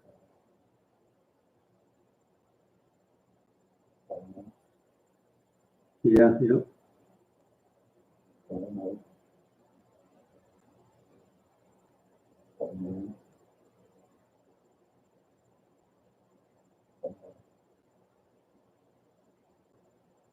Right. No, I don't think that'll happen because they're always going to have a human being check it. There's too many problems. You know, in a place like Ohio, a pharmacy tech can't even hand you the prescription. It has to be handed to you in the bag by the pharmacist. I wouldn't worry about that at all, Erica. It's a good job. You better be a good student, though. And you better bone up on organic chemistry. That wipes most people out from getting into the program. Organic chemistry, remember that. It's a bitch. Well, it's so goddamn boring before you know it. I mean, I know when I was in Chicago, they're trading Oxycontin for blowjobs, getting their car waxed, and every other goddamn thing. I mean, you're just there 8 to 5, just taking this damn knife and scooping these pills into this thing that would have to make you batshit crazy after a while.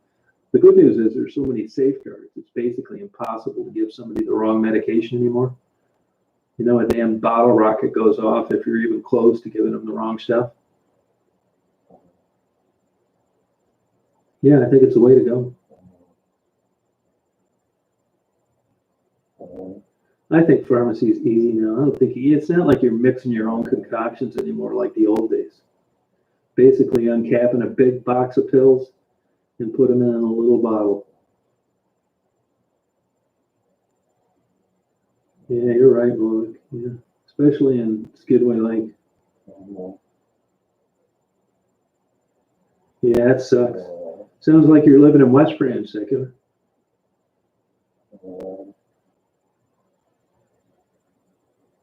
Oh, well, must be a smart guy, Rita. Huh.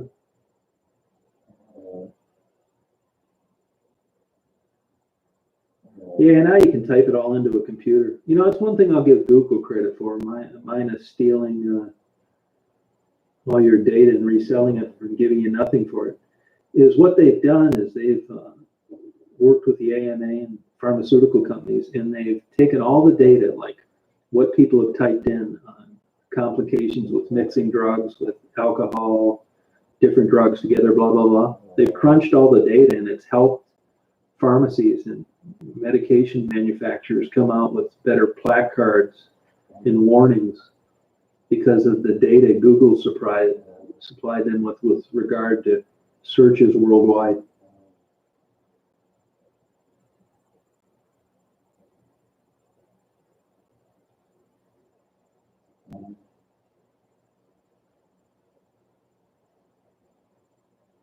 Physician's assistant is pretty good, yeah, I think it is too. I wouldn't want to. I couldn't do that though. Oh, and I just wish I'd win the Powerball. Skip all this bullshit. The Mega Millions. I want to win that Mega Millions in the Powerball.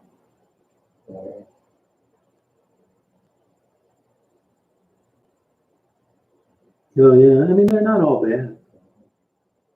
No one hands your data out more than Google, but they strip the identifying information.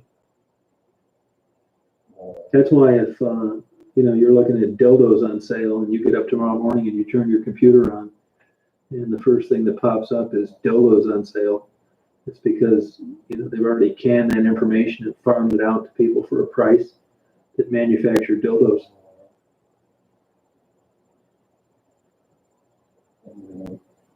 Yeah, but hypochondriacs, that's a small group of people compared to the people that it helps and keeps from blowing their head off because they think they've got terminal disease. Yeah, you're right, Ellen. Yeah, it's Daisy snoring. Yeah. Sex toys for guys. That God. How do you like yours, secular? Is it working for you? And how much was it? I buy lottery tickets. I get them every week. Somebody's got to win. Might as well be me. Poor man's tax, Erica. That's what they call it. The poor man's tax. Yeah, you'll know tomorrow, Zach. Just search them after you get off here tonight. It'll pop up tomorrow. I sold mine. I sold mine 11. I got 10 grand for it.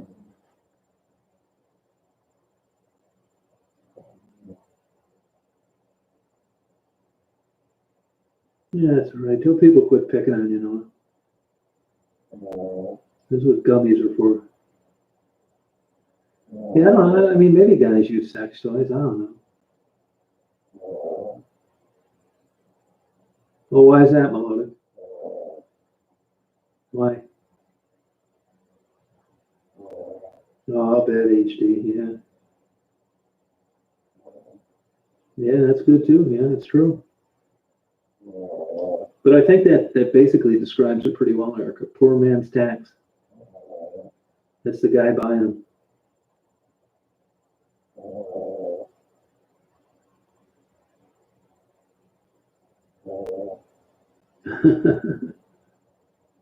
Sex shop on Michigan Avenue. Michigan and what? Michigan and what? I mean, I used to go to the one out in Ypsilanti.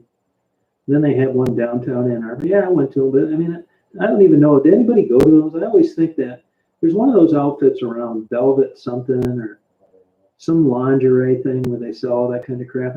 The first thing I think of whenever I see one that's still open is money laundering. Because who in the hell walks in and buys that shit off the street now when you can get it cheaper and better and whatever over the internet? It just doesn't make any sense to me. Loving something. Oh, you're talking about the one down there in the Michigan Avenue stroll? Is that the one you're talking about?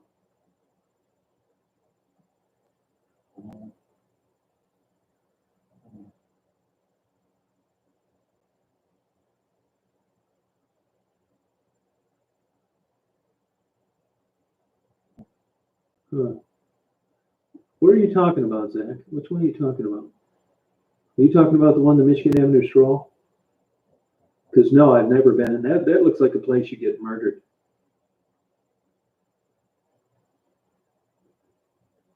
It is minuscule, but what do you expect? Good odds for $1 bet, Zach? I mean, when you can win $250 million, do you expect it to be good odds?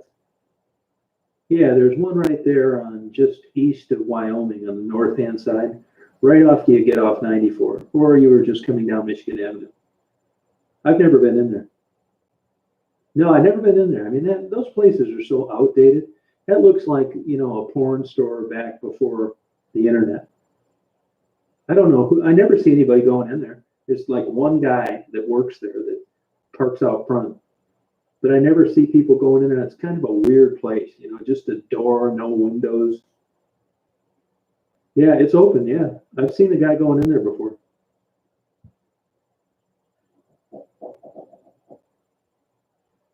Yeah, it's good logic, HD. Yeah, right. Yeah, people have fun when they go in there. No, I don't think so, Melodic. No, somebody won the 17 million Lotto 47 over in Rose City. Somebody won a 4 million scratch off at Walmart.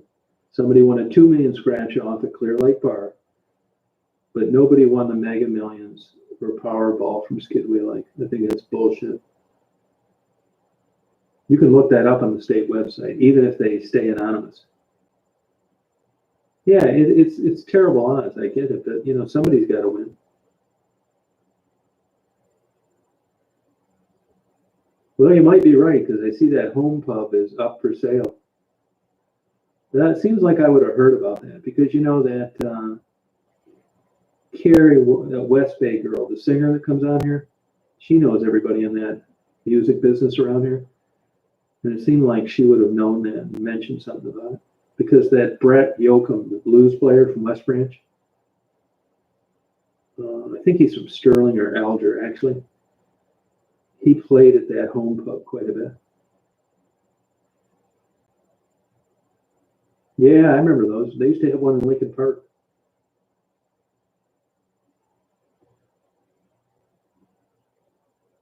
Right, yeah, Deja Vu, Ypsilanti, yeah. Yeah, you're right, yeah. I went to those. I used to know the guy that ran that place. I actually had lunch with Johnny Watt, 1978 at Coronius Palace, which was right across from Deja Vu.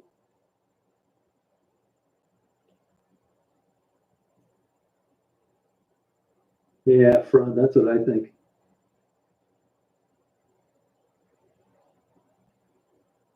That's weird, no? Yeah, scratch-offs are really bad odds. You know what pisses me off about the scratch-offs is they still sell those, even all the big prizes have been sold. When you're paying $30 or $40 for a scratch-off and the chance of winning the big prize is long gone, I think that's fraud. Yeah, yep, Brett Yoakum's wife, pregnant, yep. Yep. I don't think they're married, are they?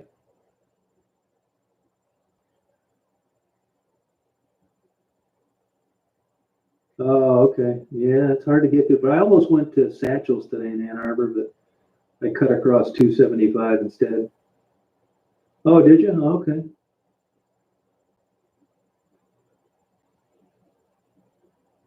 Yeah, that's it. No, yeah. Gambling, right? Dopamine, yeah. Yep.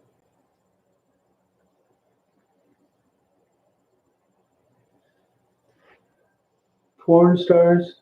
No, I don't think they're mentally ill. I think though, I think they're not very happy people. If you look at suicides with porn stars and just shitty lives and how their lives ended, that's enough for me to believe that something's off there. And I don't know what.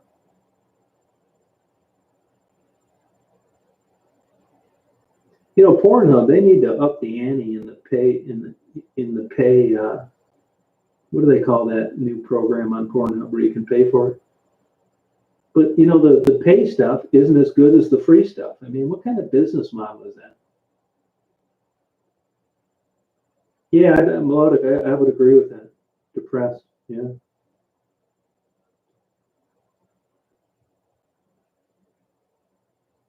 It's not ethical or safe. What do you mean it's not ethical or safe? What do you mean by that?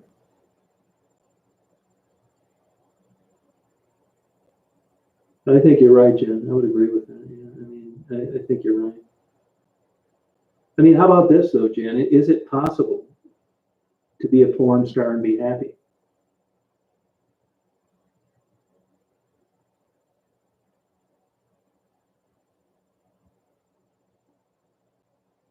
Probably a lot of times HD. But if you look at porn's what created the internet. I mean, I bet you couldn't find a person that hasn't watched porn. So if it's so bad, why is everybody watching it? Yeah, you're right, Cruz. Yeah, microbiology. The premium, yeah. You would think, yeah, I don't get that either, Melodic. Zach, you would think the premium, that the free shit is better than the premium. And you know how you click on the top roll of stuff, and then you think it'll say join premium, premium's free, blah, blah, blah. And you click on the thumbnails of the premium, and it's not as good as the free shit. Horrible search. Totally agree with you on that.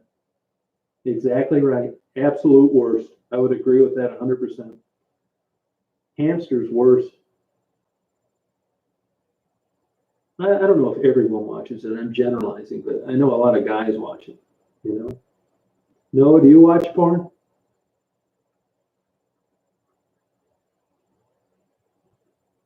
Here, the porn stars are depressed, and I get depressed when I can't watch it. What the hell is going on out there? She loved her job. Oh, interesting. How old is she, Jen? No, I never tried premium either. But when you look at premium, I mean, the whole idea is all this great shit way better than the stuff you've been getting for free for the last 25 years. I mean, if anything, I owe Pornhub money. I feel guilty that I haven't given them something. That's all right. Gummies will enhance it, Melodic. I bet you're an esteemed employee over there at Shell.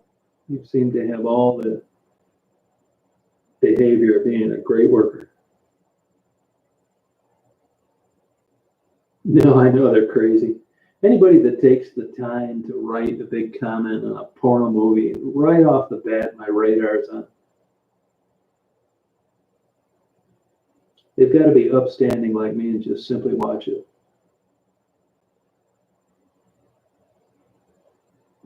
You know, one thing I do worry about on Pornhub, not worry about, but I think about on Pornhub, you'll see some nice young couples on there.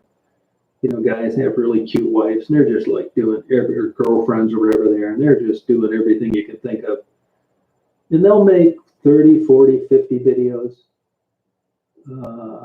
Little oral Andy is one. They spell it Andy and Audie, both. And then bam. Heather Harmon, idthroat.com. Her and her husband are making a comeback after being gone 20 years. But by and large, these couples that allow people into their sex life like that, it seems to work for a while, and then all of a sudden one day it's gone, and I always wonder what happened. Did the girl have a conscience attack? I mean, I think I just wonder what goes through these people's mind when they commit to that.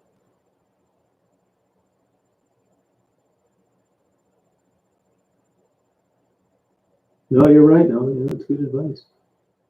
I wonder what happens to these couples, though, if they regret it. Obviously, Heather Harmon didn't, because they're coming back after a 20-year hiatus. But some of these other couples, I wonder what the deal is with that.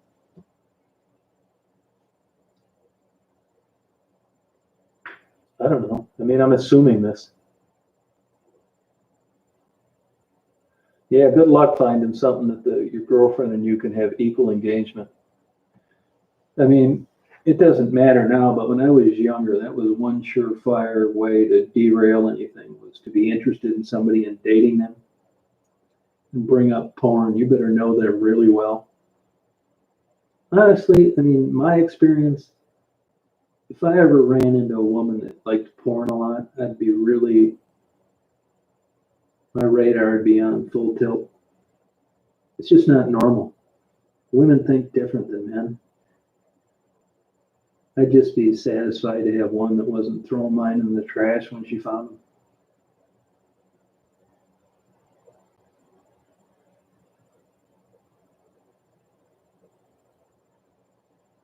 Yeah, I know what you mean. Although, the arguments against that is that Heather Harmon, her and her husband, looks like she got a facelift.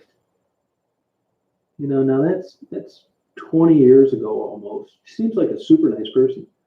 I'm not bragging, but I actually did some work for her and her husband one time when they were getting stalked.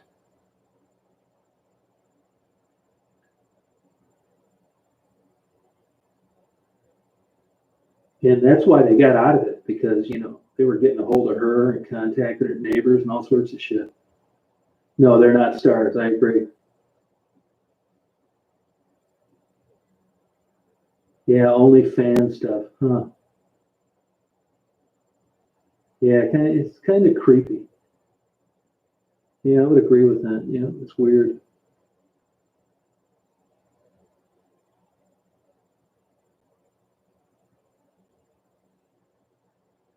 Yeah, pretty weird. Yeah, deja vu. Where did I drove by a deja vu? I think it was down in Saginaw the other day, and it says, "Sorry, we're closed." Clothed. I actually know the old owner.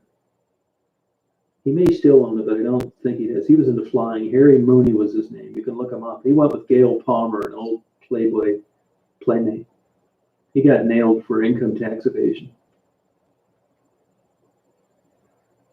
But I don't really see how deja vu hangs in there anymore. It's a broken business model.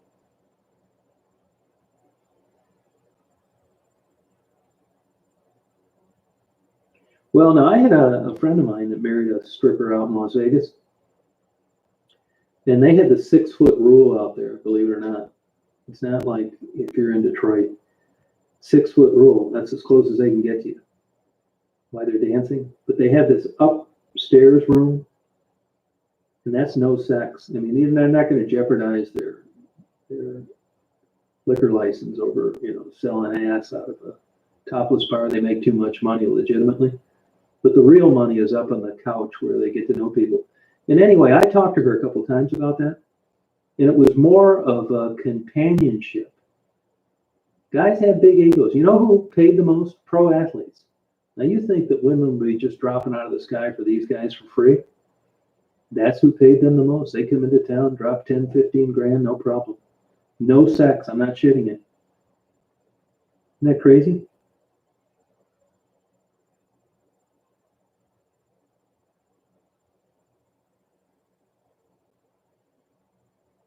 I believe deja vu. I don't even know if Harry Mooney still owns that or not. I haven't checked on that in a long time.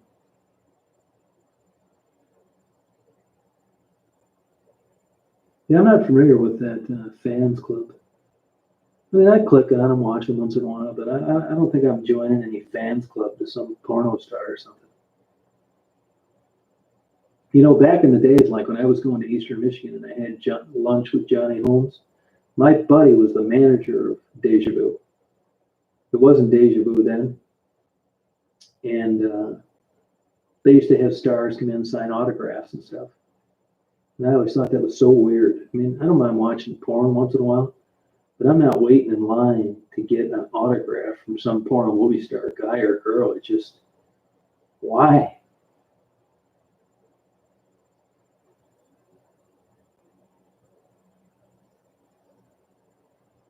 Yeah, it's so weird. But it's a huge driving force in sexuality. Look at all the trouble people get in over it. Weird shit. Einstein, Matt Lauer, tons of them. That Ken Wiener, he had a great political career going.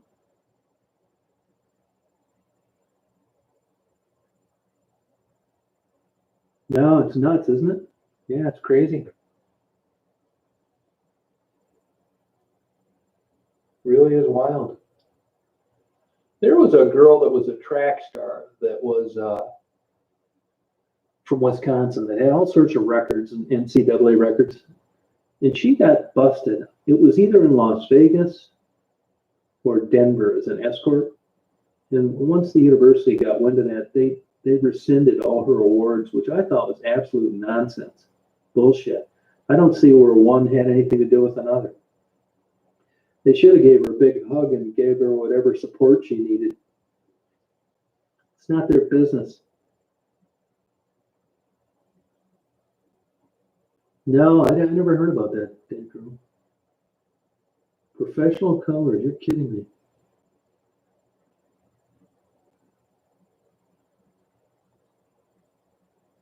No, I would agree with that, Zach. Yeah, I would agree with that. Yeah.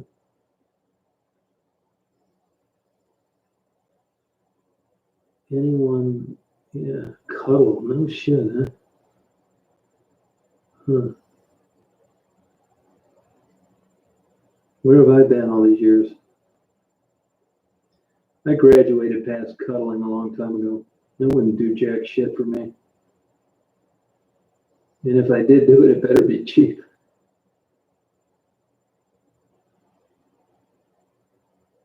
That's what I say, yeah. But, the rector life. Yeah, that's a good question. I'd say it was a fetish because I don't think you could really consider cuddling companionship, could you, Jim? It'd be a pretty broad definition of it.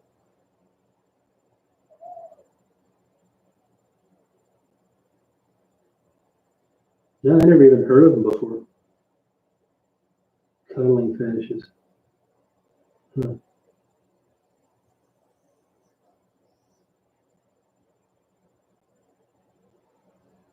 Learn something.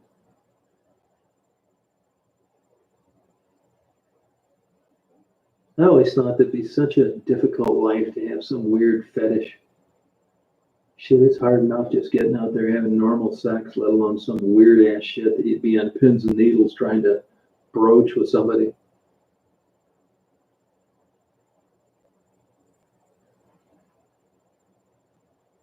Probably true, Zach. A straight man, anyway. Yeah, you're right. No, me neither. No, not, yeah, no way. Hell no, boy. That'd be one deep ass rabbit hole, wouldn't it? Be like a mine shaft.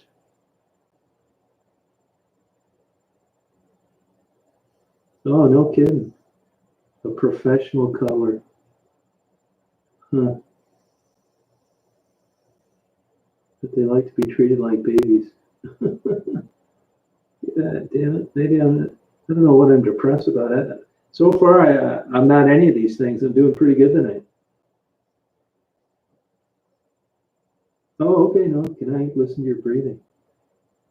Huh? Lack of normal sex. I don't agree with that, Zach, because I've talked to people that have had fetishes before they even had sex. It's just in their mind. It's like arsonists and perverts, and great piano players or super artists. You never know in a human brain how it's going to manifest itself. It's just the way it is sometimes. Look at these serial killers, man. They're glad when they get caught because they knew they were going to keep doing it. Like that guy up in Milwaukee. He didn't know why he did it, but he just did, and he was very Jeffrey Dahmer. Did what he could to try to give interviews, and brain scans, every other damn thing to try and get an inkling as to what drove this guy's insanity. That's what I'll do when I see you working, Malone. I'll go get you a big diaper instead of a gummy.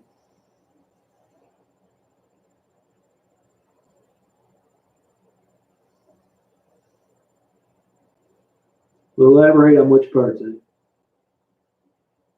It's a disorder that interferes with normal life.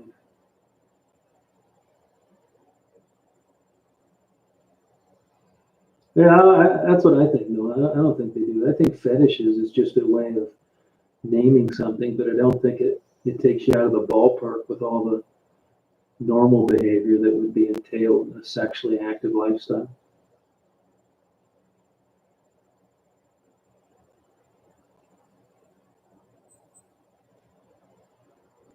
Lorena Bobbitt, yeah, yep, yeah, that's weird. Zach, I'm a little lost in this one. What they told me, what are you talking about exactly?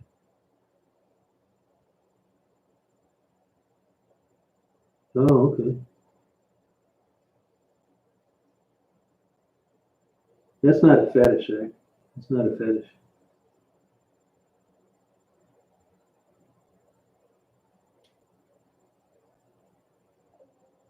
I'll tell you what I learned in college, and it was surprising to me that I was friends with a lot of women, and it was always interesting to me on how these women would be dating a guy and they liked him, and, thought about him and called him and blah, blah, blah.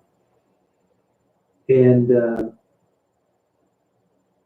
were holding off and didn't want to have sex too soon. They go down on spring break and bang some guy 5 hours after they got there. Can you explain that to me? And not necessarily a drug or alcohol induced state. They just changed. It's surprising what people will do when they're fairly confident no one's going to find out about it.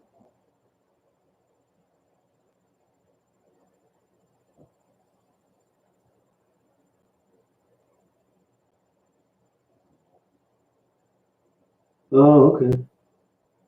Yeah, I was talking to a guy tonight. He was telling me about, he's into this B&D and S&M. He was telling me all these clubs in Detroit they have, and I never even heard of this kind of stuff. I mean, I knew about it, but I didn't realize it was as big as he kind of told me about it. Yeah, and they go down on spring break. Yep, they would be down there. Maybe not 5 hours, but within the time they were there for spring break. Hey, DA, how you doing? Bubblegum blowing. Oh, shit, huh? That one passed me up, too. Bubblegum blowing. Huh. Yeah, they really are diverse. They sure are crazy.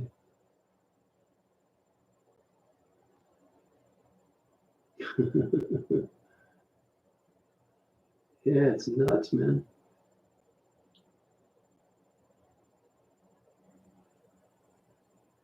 Really is. That's why when you look at all these parameters, the likelihood of two people meeting and like growing and changing and evolving at the same time over like a 30 or 40-year period and still being happy, what in the hell are the chances of that? I mean, there's too many moving pieces. I mean, it does happen.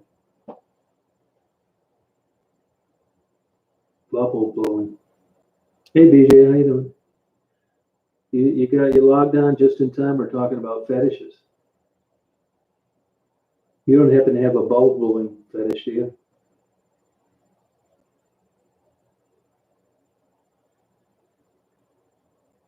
It happened in childhood? Yeah, they probably are. But I think a lot of things just happen because they happen. It's not because of anything. You know?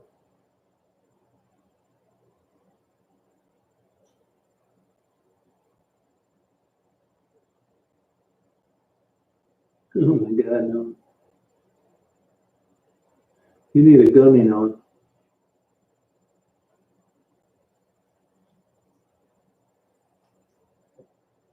Well, good luck finding that. You've got a girlfriend, you say, no? Congratulations. How much you spend on ketchup a month?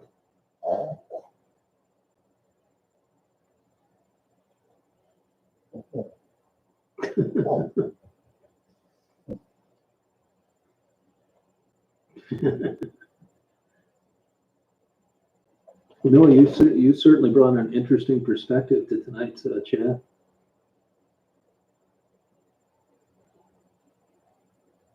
Oh, okay. Well, good for you.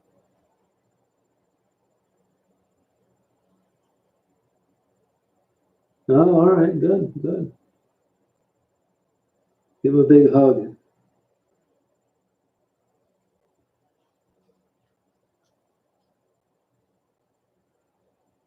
Yeah, okay.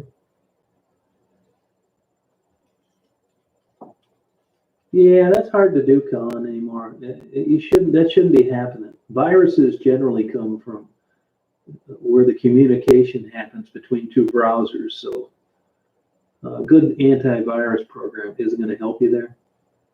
And honestly, you're going to get more of a chance of getting a virus from MSNBC or the FBI's website than you're going to get from a porn website. And the reason for that is because porn websites want you coming back, and they don't want you getting any kind of viruses through looking through any of their stuff.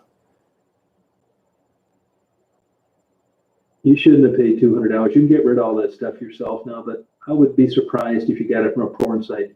10 years ago, no, but now, yes. That's their number one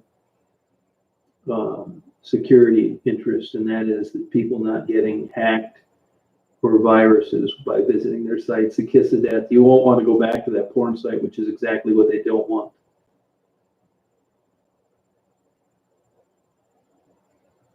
Yeah, see, I mean, I don't. I guess you would understand the curiosity component of things that you're curious in, but none of the things that we've talked about ring my bell.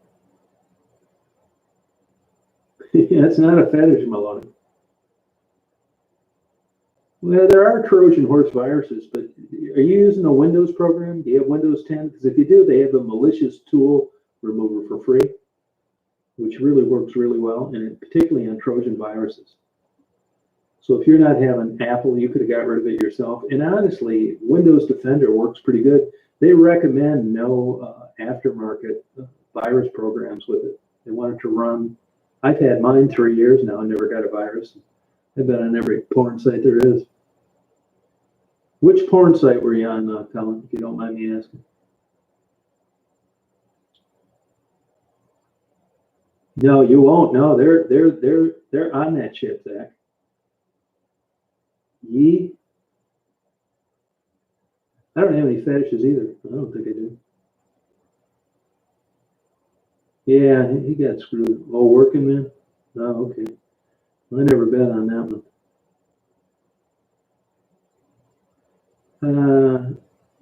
Is it like a Russian website or something? Where is it hosted? Do you know? No, that's true. No, yeah, you're right. I mean, really, I should probably look up the textbook example of fetish because I'm sure it's more specific than what I have an idea of. I mean, what's the difference between blowing bubbles and enjoying it and blowing bubbles and having a fetish? Can anybody answer that? Yeah, that's what I think, Melodic. I would agree with you. Yeah, really, that's what I say. Well, sorry about that, Colin. You got don't pay 200 ever again though. You got ripped off.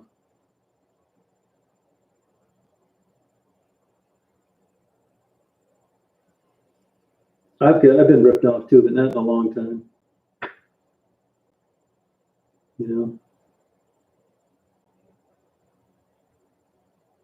And are you absolutely certain that's where you got it from? I mean, whoever says they know where you got it from is full of shit. You could have got it from a lot of places. Yeah, they do. Oh, okay.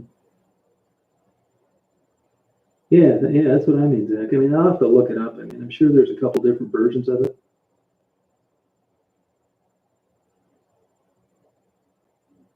Okay. Well, that's a bad day, man, going to a porn site and getting a virus.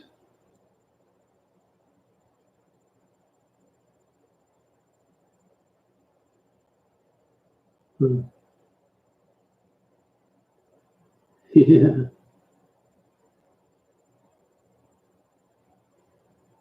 Oh, I know who you got ripped off by now. Yeah, I know who got you. Yeah, they are totally full of shit. No, don't use that place anymore. No, it's Baumgartner. That's who it is, Baumgartner. They're total scammers. And you went on to Google and you typed it in, and their name came up, and you thought it was legitimate Microsoft. Yeah, they're total scam artists. Try and stop it on your credit card. It's worth a try. Yeah, they are totally full of shit. They have nothing to do with Microsoft. Hey, freaking Rican, how you doing?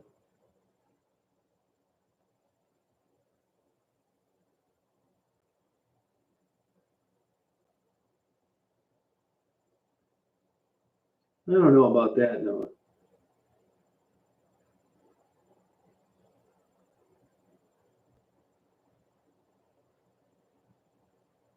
Hey, Sue, how you doing? Well, you're up late tonight, huh?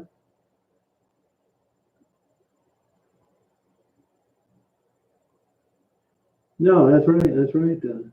Yeah, you're right. Now, what about a big fat slob that had a giant waist and his belly hung over his belt and you couldn't even see it? Is that a fetish, Jen?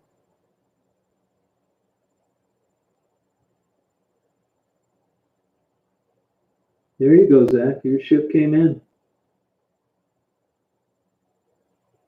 Oh, Sue likes those gummies. Sue's the one that got me to try them.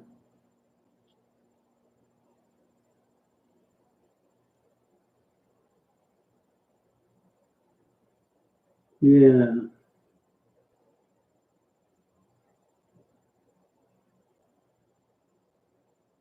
Yeah, that was a browser. That was a browser virus. Yep. Yeah, you could have got it from there, going, but it shouldn't have cost you that to take it out of there. But don't feel bad because even if you had better antivirus software, it doesn't keep you from getting viruses like that. It does not. Yeah, we're partying, Howard. We're figuring shit out. I haven't messed with them since the last time, Sue, because I really didn't get that titration down. Which one? I know that sativa made me too nervous.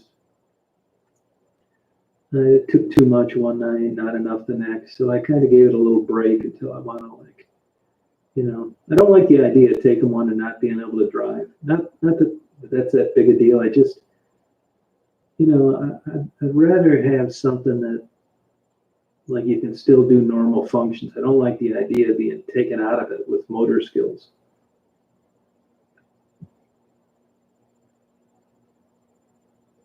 No, I don't think you are, no.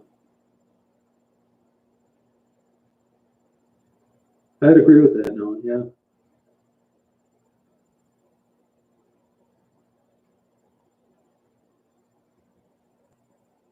Now, I will tell you one thing that I learned from the guy that ran the porno movie store, and that is that, and I'm not knocking overweight people,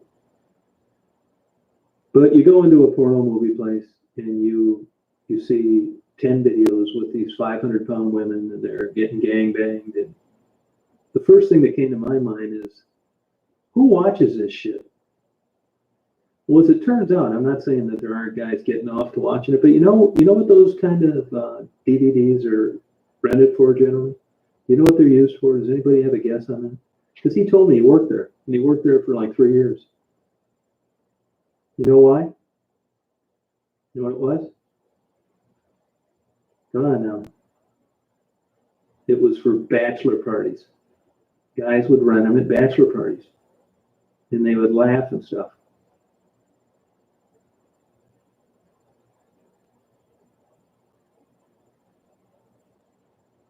That's what I think, Jen. Yeah, I would agree with that. Yeah, yeah,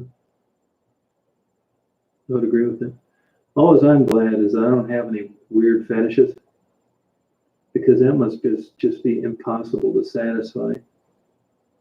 What a pain in the ass it would be. I guess I will say my daily prayers tomorrow that I can just simply log on to Pornhub and be happy. That doesn't sound like much until you're looking for someone to blow bubbles with you and you can't find anybody. When you bring it up, you're having some great relationship with some woman and you're airing all your dirty laundry, you're talking about shit because you feel comfortable with them. And then you say, I have something really kind of weird that I'd like to bring up to you. I think you should know about it. And she says, what? You can tell me anything. Nothing's going to affect our relationship. It's like, well, I'm really into like blowing bubbles. And she never returns another phone call.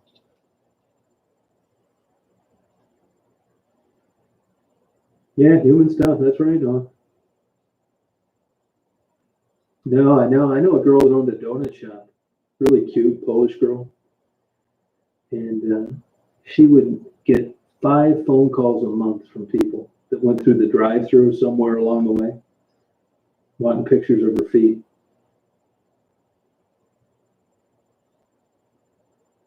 Bubble blowing fat baby fetish. Oh, now you're getting complicated. What's that about? $1,000 an hour?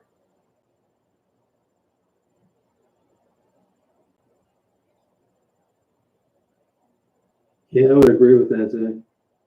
Yeah, you got my vote. That's what I mean. The premium. How can there be a premium when the free stuff is 99% good?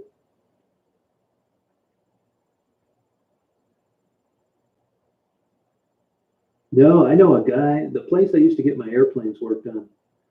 His brother-in-law, his sister, and her husband got divorced because he wore diapers. And you know what his argument was? That he didn't want to go into dirty restrooms, and it saved him a lot of time when he was on long road trips.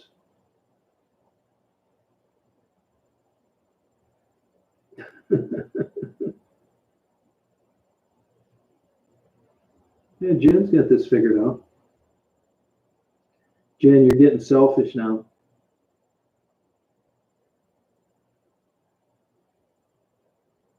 Yeah. Well, hang in there, Jen. Another 10, 15 years, they're going to be wearing the old diaper, right? But you're going to wish it was for sexual reasons.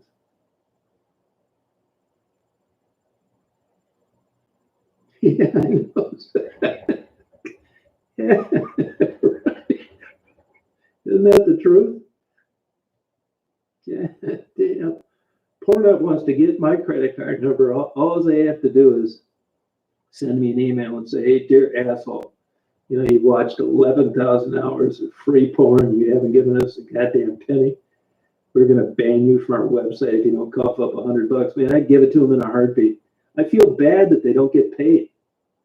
It's just the way they're marketing it. I mean, it's like the old days when they shrink wrapped the magazines. You want to see what's in that goddamn thing. That's why I can't figure. No wonder Barnes and Noble is struggling and Borders went out of business. Every cheap son of a bitch in the world goes in there, reads all the books and magazines, and then leaves them on a table for somebody else to put them away the next morning. What kind of business model is that?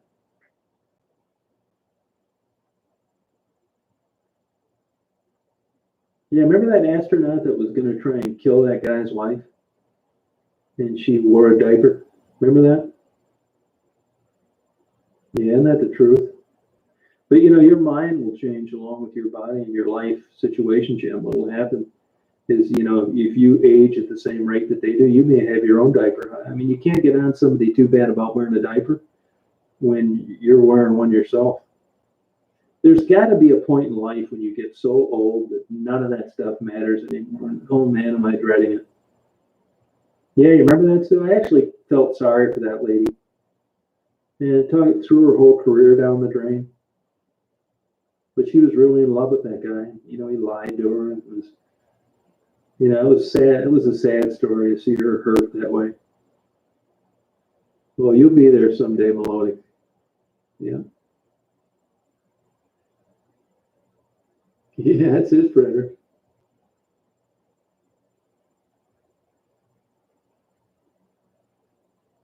Yeah.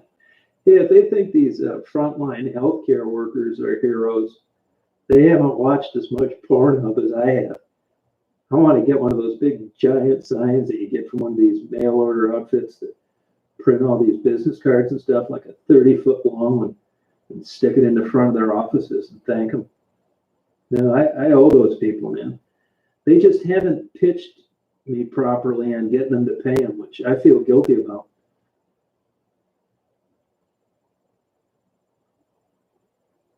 Yeah, see, I don't want to see the full shows. Not me. That would bore me. That's all right. Yeah, well, I mean, I wouldn't. I mean, look around. I don't even, come to think about it though, Pornhub doesn't have any gay stuff on it, does it?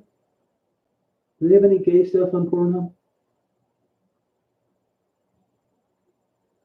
Yeah, no, you're exactly right, Sue. Yeah, big time. I wonder what she's up to now. Yeah, right on, man. I mean, if it came down to where I had to pick between two people, like a hospital emergency worker or the head IT person at Pornhub, I don't think you want to know my answer. Oh, they do have gay stuff on there. Oh, okay. All right.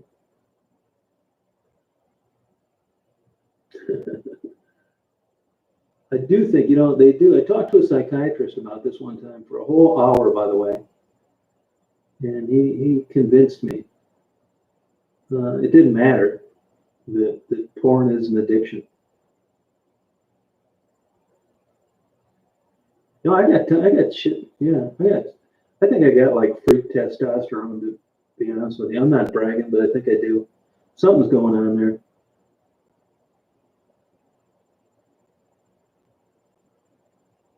I think there's something abnormal. Maybe it's in my mind. It'd be kind of interesting. I'll bet you get to, for all you know, you get a job at Pornhub, and I bet like it's the straightest, strictest office environment you've ever been in your life.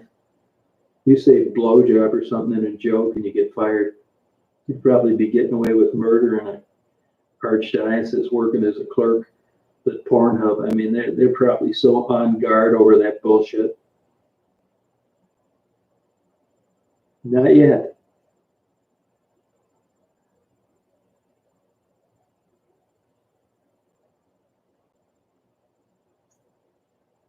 No. Now, Jen, I've never really met many women that were interested in porn. Jen, do you have any comments on that? Not you yourself personally, but just your knowledge of being around other women. Did you ever know any women that were into watching porn? Did you, Sue? Do you ever know any women that did that? That would go on and watch it alone? Or to me, it just seems like kind of a guy thing.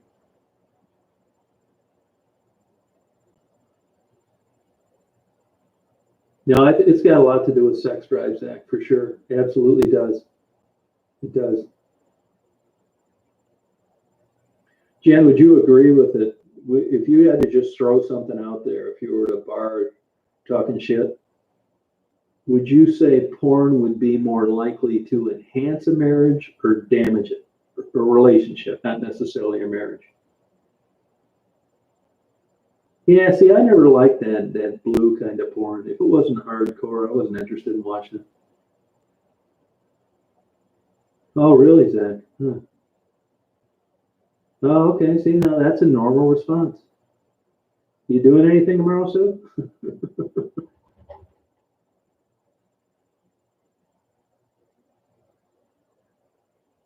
No, me either, Melodic. No, mostly guys. That's right.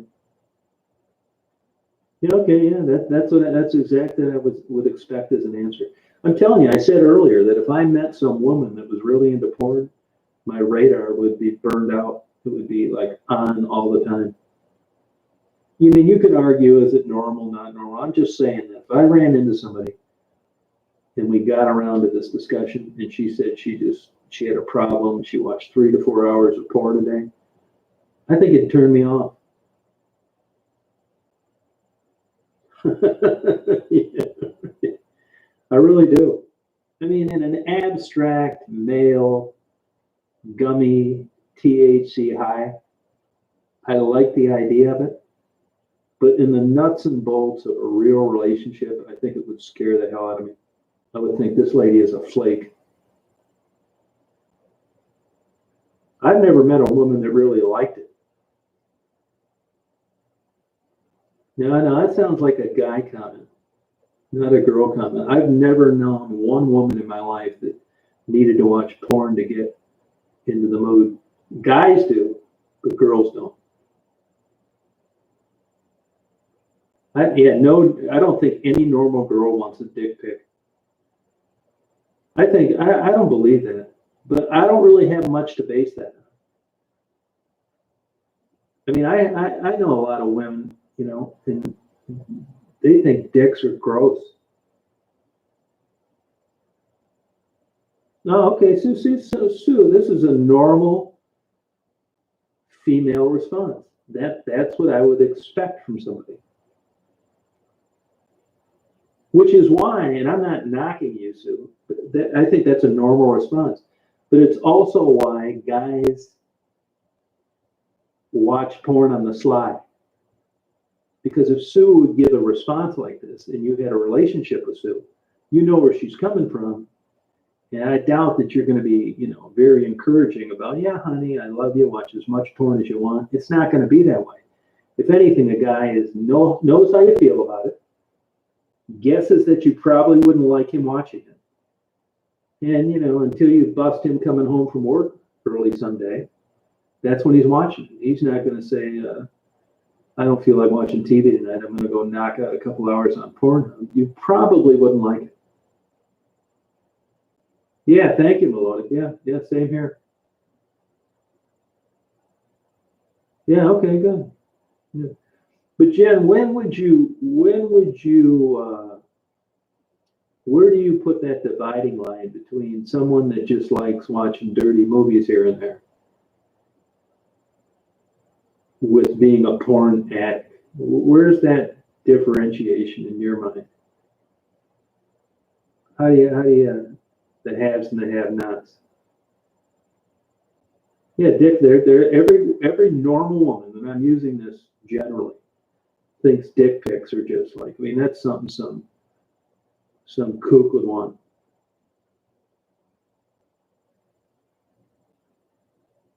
See, I think I think just from what I know, and I could be wrong, that's young girls just talking shit and, laughing with their girlfriends. It's like when girls go to a male strip bar, they're all laughing and having fun and joking, and, where the guys are sitting there like they just downed a couple 20 milligram gummies.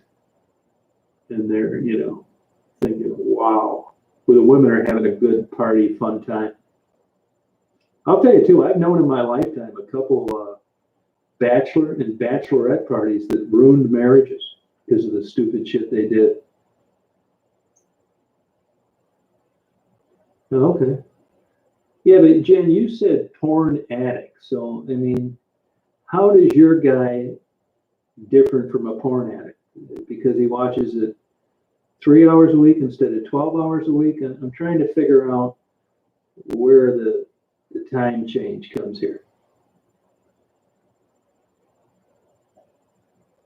Yeah, that's a normal thing. I know I'm not normal, because if some woman said, I'd really like to watch some soft porn, I'd say, couldn't we watch cartoons instead? Because it would have no effect on me. There's something that just rings odd with me. Let's put it this way. If I'm watching porn, I don't want a girl around. I just don't. I think it would only wreck things.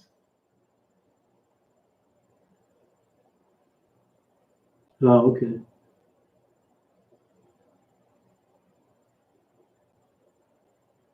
Oh, okay. Yeah, Playboy used to have excellent journalists. Yeah. Those idiots actually tried to publish that magazine 5 years ago or so without any nude pictures. Of course, that lasted about a month. I don't think a guy, when he's looking at that stuff, he's necessarily sizing it up to the person he's married to or has a relationship with. Hey, Blue Jeans, how you doing? I don't think so anyway. I could be wrong. There were decent articles. Playboy used to have. My lesbian sister used to get Playboy to read the article. That's what she said. Then that 2-foot-long giant dildo came for her birthday, and I doubted everything she told me.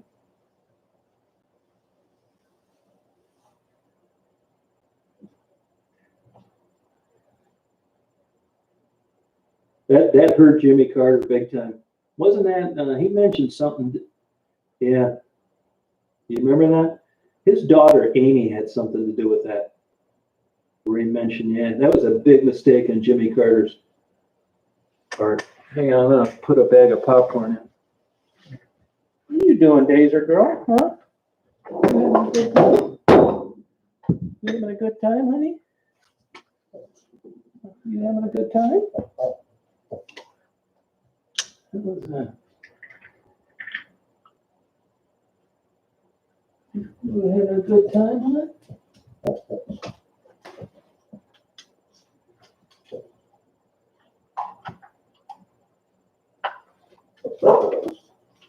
What are you doing? You want to go out and go pee-pees? Huh? You want to go out and go pee-pee, huh? All right. Go out there and go pee-pees, honey. It's cold out there, hon. Go out there and go pee-pee, hon.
Because time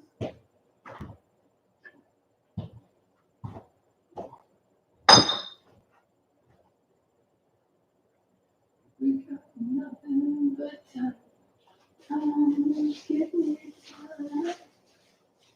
You got 3 cans of boiled peanuts.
Be right back here.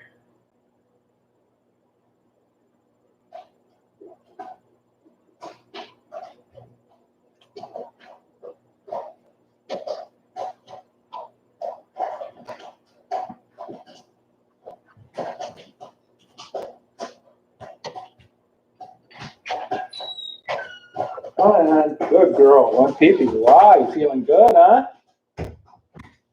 Feeling good, huh? Wow.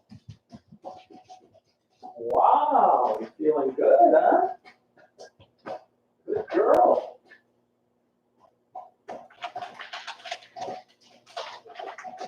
Oh, look at this. Wow. Wow. Wow. Wow.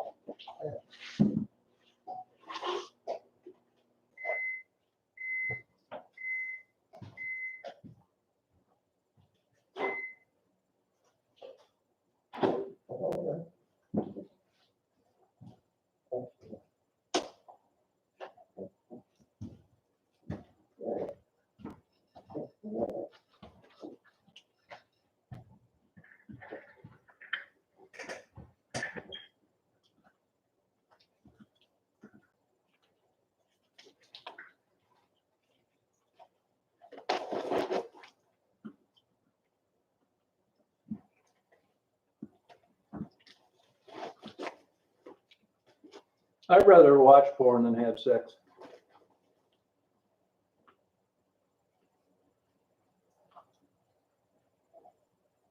That's what I say, Zach.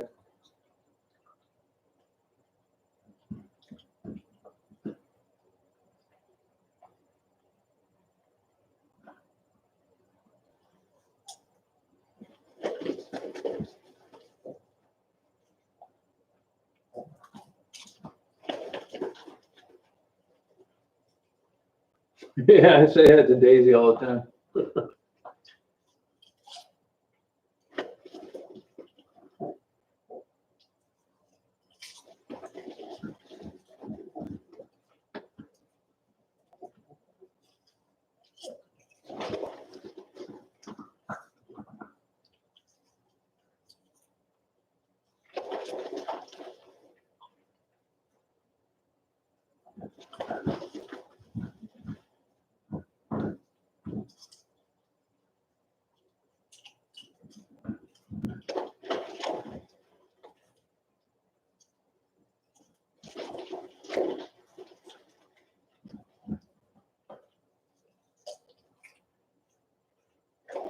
Right on, Zach.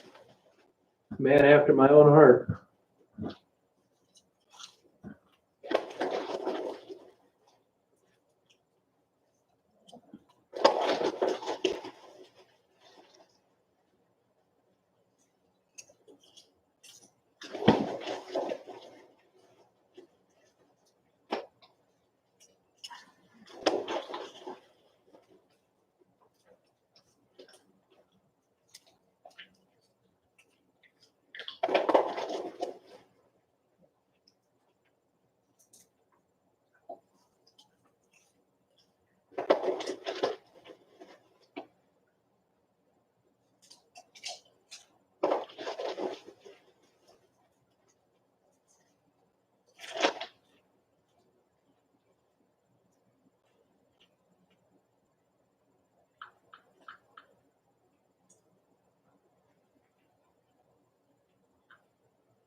I don't like getting all those messages and bullshit. Same with Facebook. Yep, popcorn. If it wasn't for the photos and video, I wouldn't do YouTube either.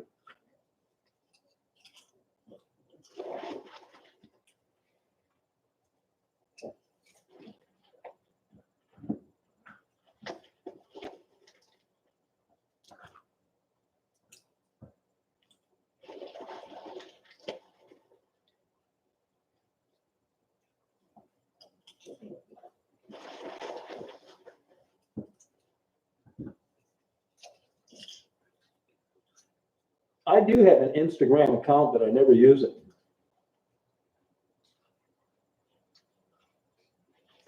Instagram's just photos, isn't it?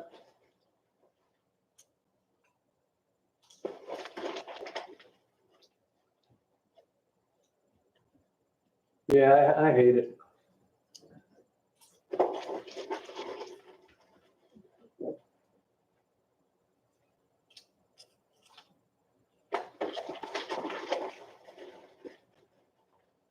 Yeah, chosen tip. That's my TikTok. I'm having a hard time getting into TikTok too.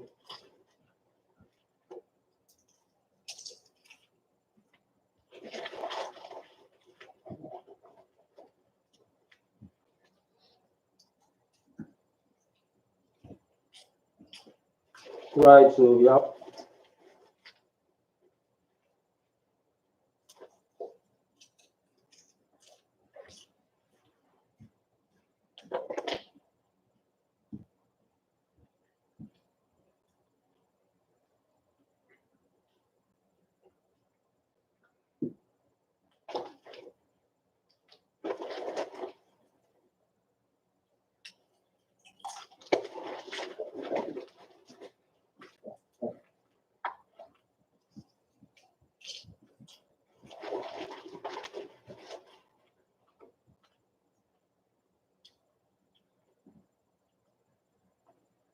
Yeah.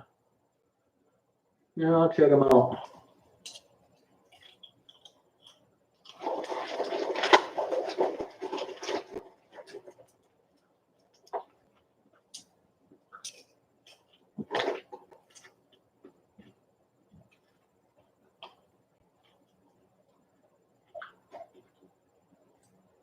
Yeah, I hate Facebook.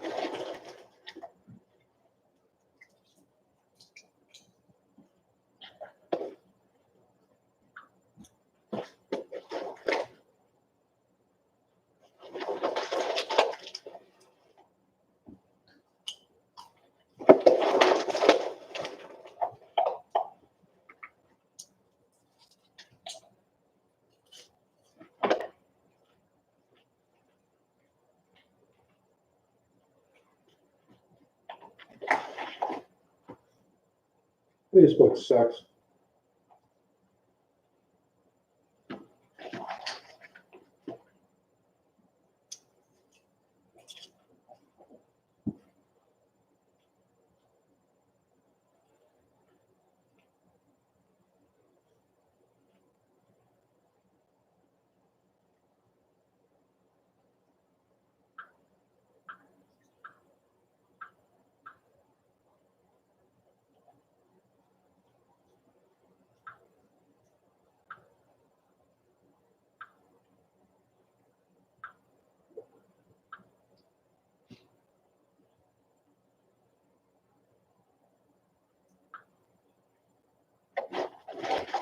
You guys are late nighters.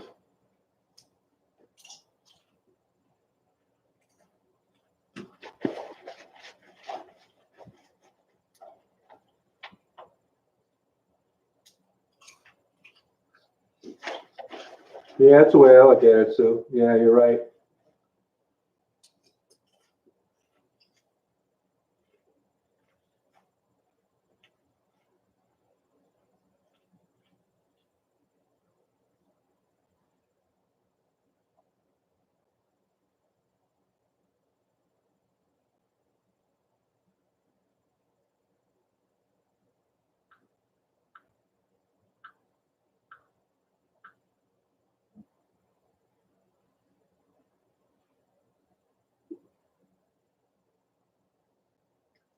You won't believe the amount of spam you get in this damn YouTube.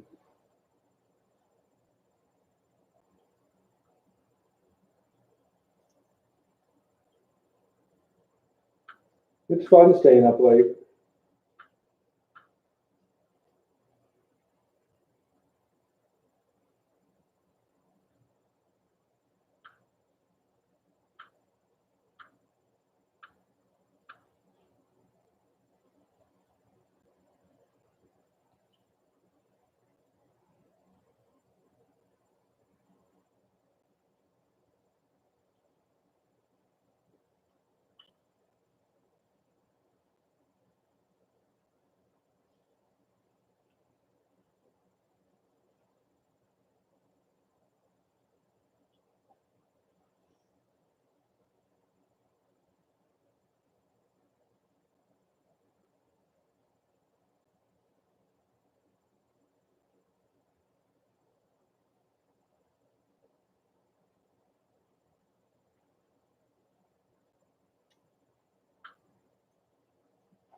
You're eating my popcorn.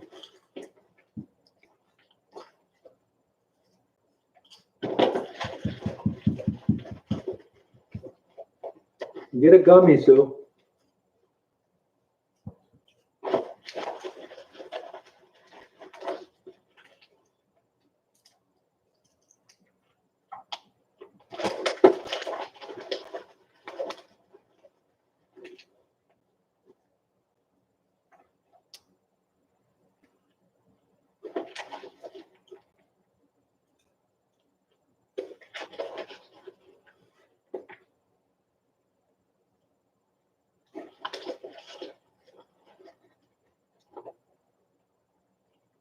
Hey, do it, Zach.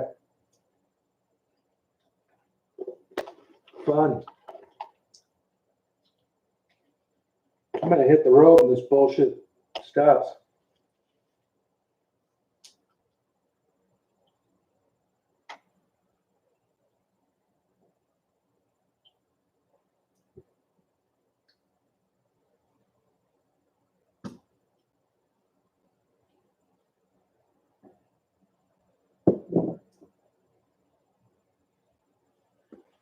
I had fun doing it.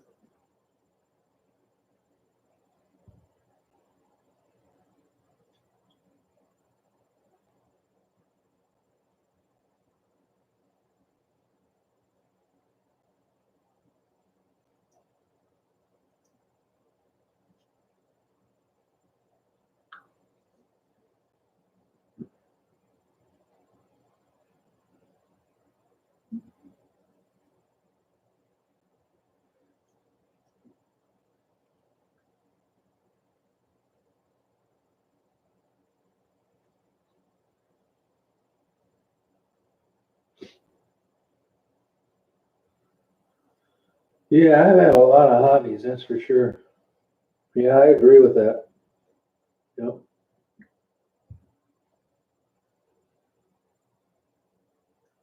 Yeah, well, that's why I tell people, I never really was trying to build a channel or anything.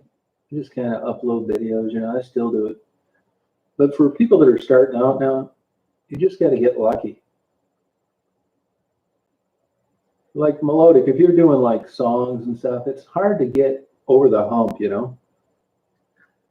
And I'll bet it's 1,000 times, 10,000 times harder to get subscribers now than it was when I first got going. And let me tell you, my channel sat around for a long time with no views or subscribers. Same stuff I'm doing now. It's not like I got better.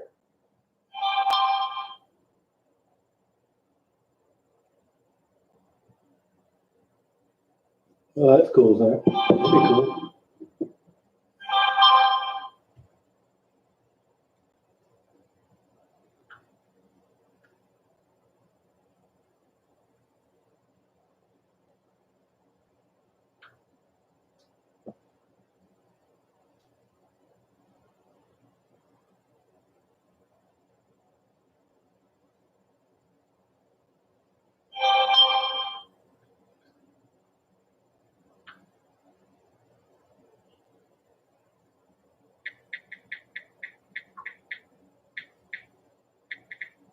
It's somebody sending me a damn stupid cray put a video up.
Yeah, she's an idiot.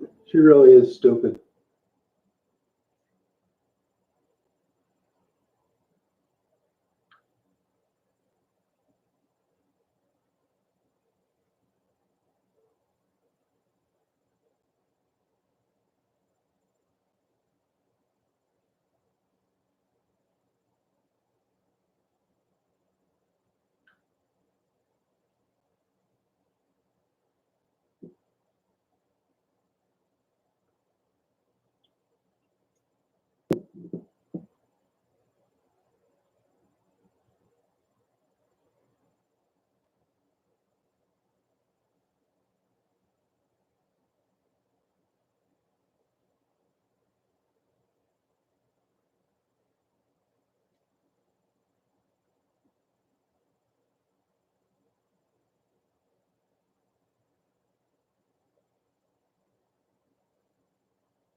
answering some questions.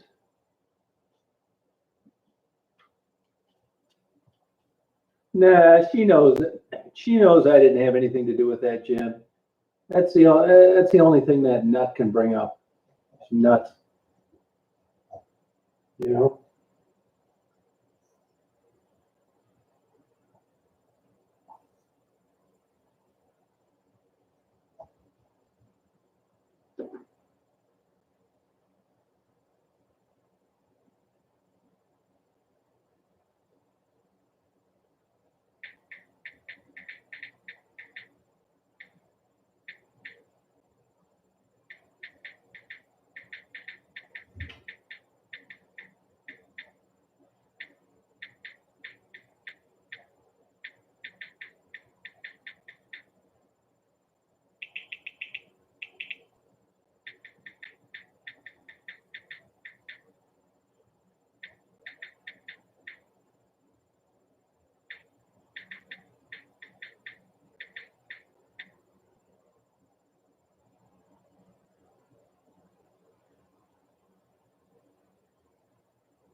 No, she's a lunatic. I don't pay any attention to anything she says. It's a nut job.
Yeah, it's funny.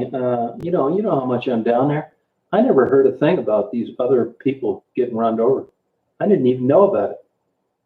When I first heard about that, I thought for sure that Monica would be included in that, but as it turns out, she's not. I'm West Branch, Michigan, so Jen's in Greenville, Michigan.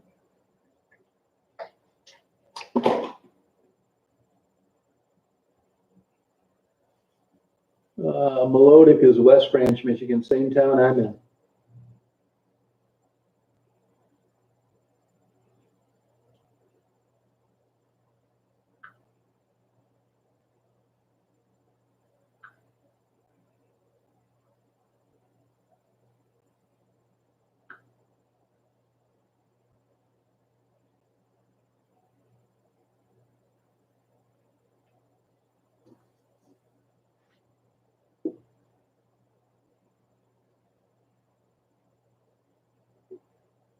Michiganders. So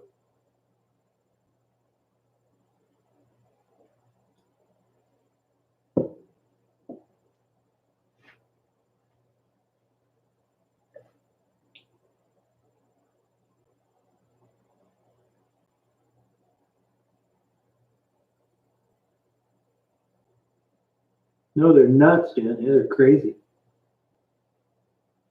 That was Tiffany just texted me. Love Tiffany.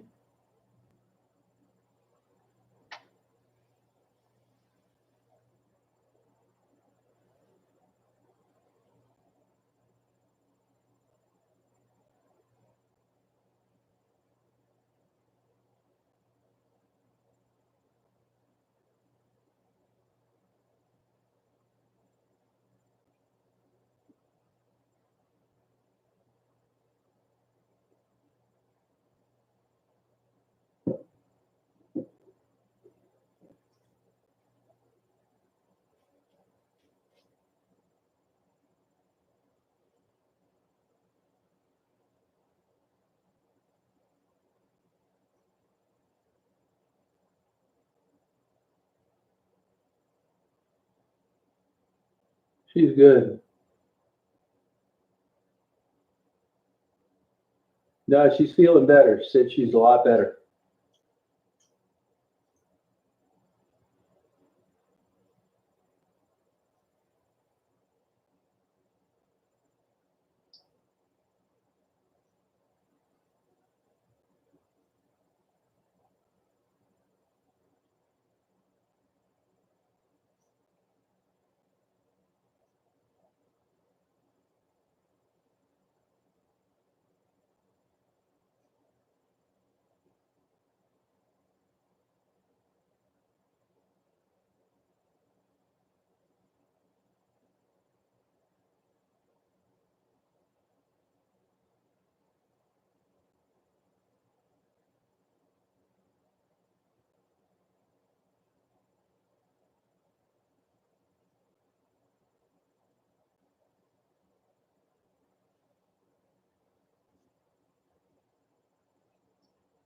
No, no, not nobody. No, I did not say it. No, I did not.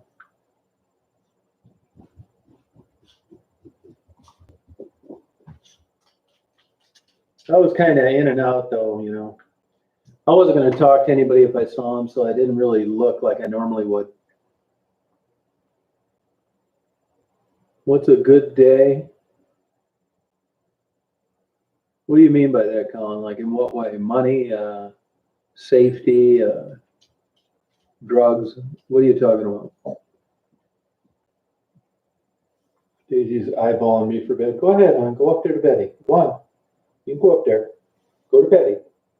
Go on. Go on. Good girl. Wow. Look at that. She's showing me her bone. Good girl. Go on up there. Go, Betty. Good girl. And she took off to bed with her bone. That's a good question. I mean, I don't really know. They claim to blow through $200 to $500 worth of drugs a day. But to be honest with you, Colin, I mean, the kind of women that I interact with down there, it's a lot of weird shit, beatings, choking, fetish crap. It's not like an escort. I mean, $10 blowjobs are all over down there, which, you can imagine what it takes to make $500.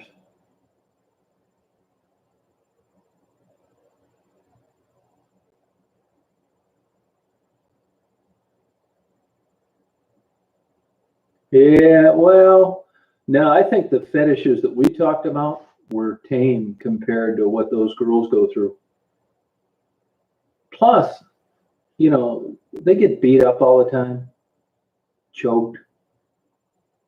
I mean, they don't talk about that. It's funny, you can go down there and you can talk about HIV and hepatitis, STDs, blah, blah, blah. But it's almost like it's a point of humiliation that even the most drug-induced person isn't going to slip up and tell you about. It's just too embarrassing. And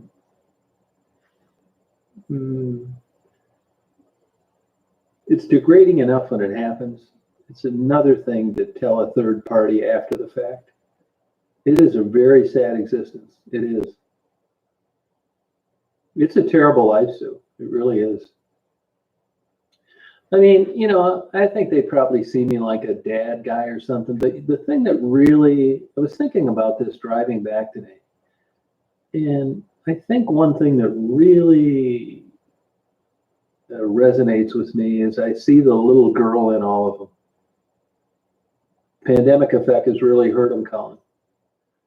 I see the little girl in them, and I see pretty girls that lose their femininity, that don't do much hygiene, maintenance. They're worthless. Their self-esteem's shattered. They're getting beat and abused and hopeless. And that's what gets to me. I do, man. I don't know why I do this, but it just really, I see the little girl in them, and it's sad to me.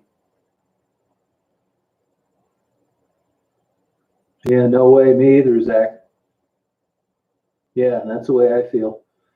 You get up around that old Herman Kiefer Hospital, up around that Hamtramck border. Yeah, you're never going to see me up there driving around at 1 or 2 in the morning. No way. Yeah, it's a shitty life, man.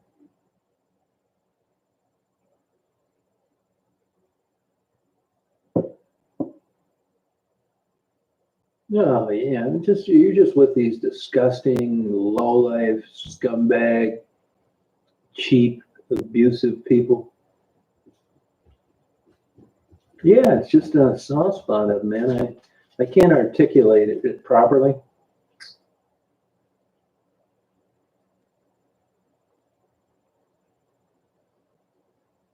Oh yeah, it could happen to anybody. That's what people don't understand. I mean, some of these women down there, you would be surprised the backgrounds they came from.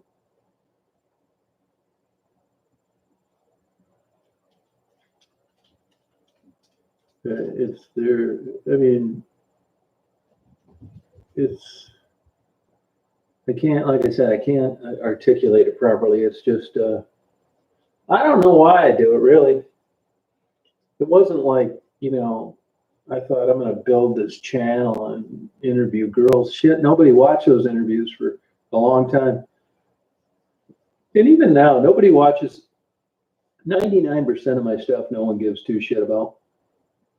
Yeah, it was actually good, Zach. Yeah, it was. Nobody gives two shits about 99% of my content, but I don't care.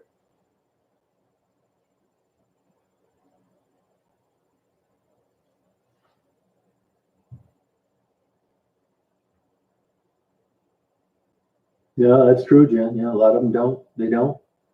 And in a weird, fucked up way, I respect that. Like with Rebecca, Becky.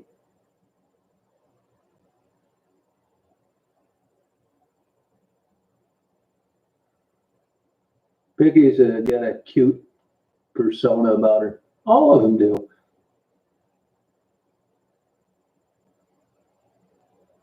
It could happen to anyone. You're right, Sue. Totally true. Yep, big time. The sad thing about that is it isn't like you get into that shitty lifestyle and every day you realize how shitty it is and it's getting worse and you become more motivated to get out. It's the opposite. It gets easier and easier and easier to stay into it until you OD, get murdered, get some liver disease. Let me tell you, hepatitis down there is big time. There are at least 3 women that I interview regularly that are HIV positive. Excuse me. Which isn't a death sentence like it used to be, but you have to be on your A game to take these protease inhibitors. There's a lot of maintenance to getting your load down low. And when you don't give a shit and you're drunk and you're high and you're fucked up all the time, the last thing you're going to be very good at is a regimen of medication. That too, Faye. Yeah, you're exactly right. Yeah.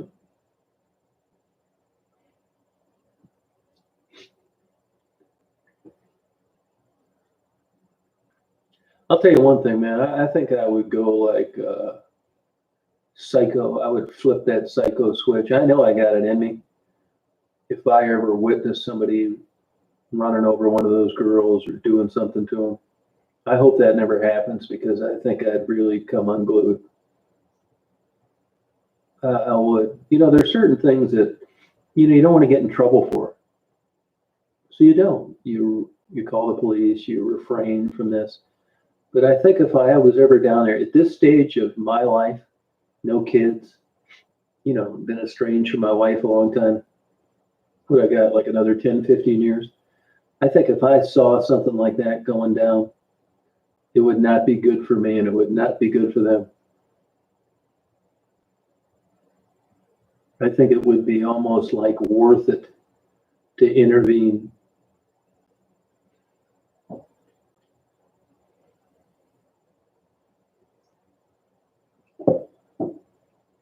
Yeah, I think I'd lay it all on the line. You know, I'm not bragging, but I think these people get that vibe down there. They're always going to do this and do that to me. And I know they've come in places where I've been before and just decided to pass on doing anything. That's why it doesn't really, I'm not fearful of being down there at all.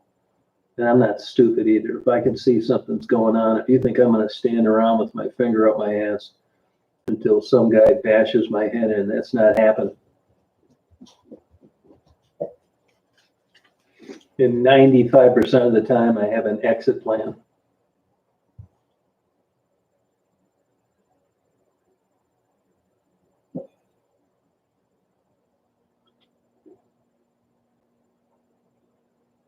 Yeah, that's exactly right. Yeah. I mean, I use that word, you know, psycho switch, but I know when a situation presents itself, what the outcome could be, and I'm not going to be like afraid of it at all.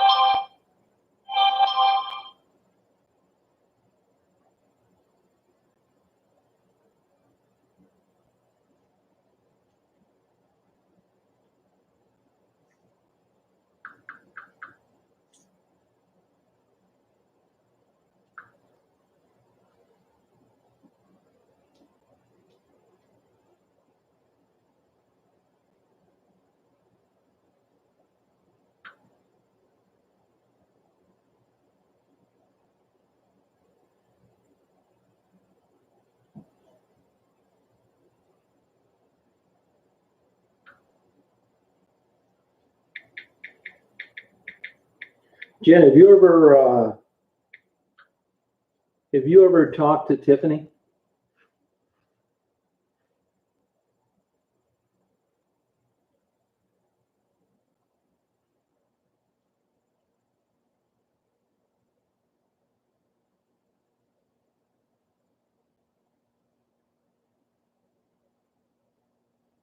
No, you're exactly right, Zach. And anybody like that would have half a brain down there, I mean, they know that I'm not doing anything wrong. So it would take some phony tough guy to think he's going to go down there and like interfere with this. And the first thing I'd look for is to make sure there were no security cameras around. Jen, I would actually say that Tiffany is probably one of the smartest people I've ever talked to in my life. Super intelligent. I mean, really, I mean, Tiffany is like upper echelon IQ, super bright. I mean, I never usually wish that I was younger, but I wish I was younger sometimes when I think of Tiffany. I mean, she is like the total package. Hey, Stephen, how are you? Thanks for the post earlier. Appreciate that.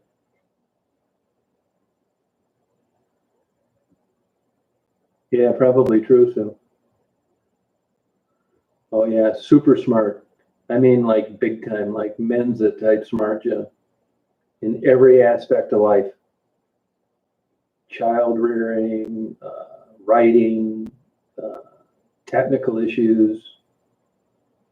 Super bright, which is attractive. And she's cute on top of it.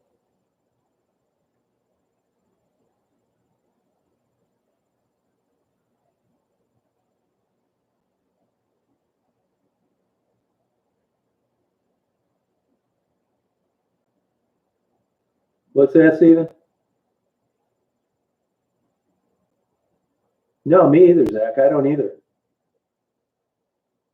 Yeah, that's the way I look at it. The way I look at it, Zach, is there's an academic approach to it. You know, protecting yourself is like learning typing or learning a skill, taekwondo, karate. And the average phony tough guy down there, you know, the big D neighborhood enforcer, doesn't have a clue what they're locking onto.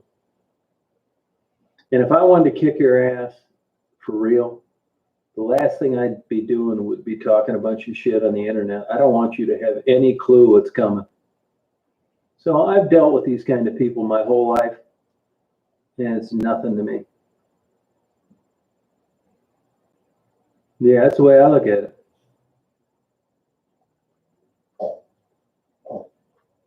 Oh, okay. Yeah, YouTube's been really glitchy lately, Stephen. You know, I haven't been able to unblock people I've blocked, which, you know, every 6 months or so, I'll give people a second chance. And I can't unblock them. I've been dicking around with YouTube for a month. I think they must farm out all their technical issues to, I don't know, some third world country, because that's exactly my problem. I can't unblock people. They want a video of everything. They've been dicking around with this for a month and I still can't do it. That's it, Melodic. Yeah, you know what I mean, Zach? It's not like Popeye. You know what I mean?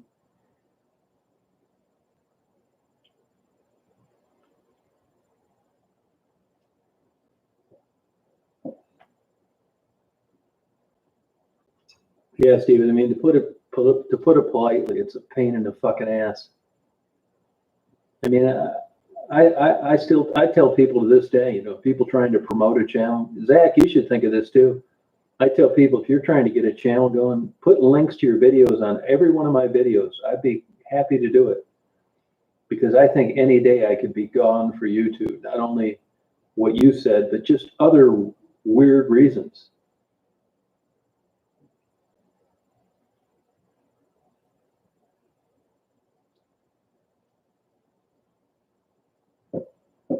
You know, I don't have a lot of confidence.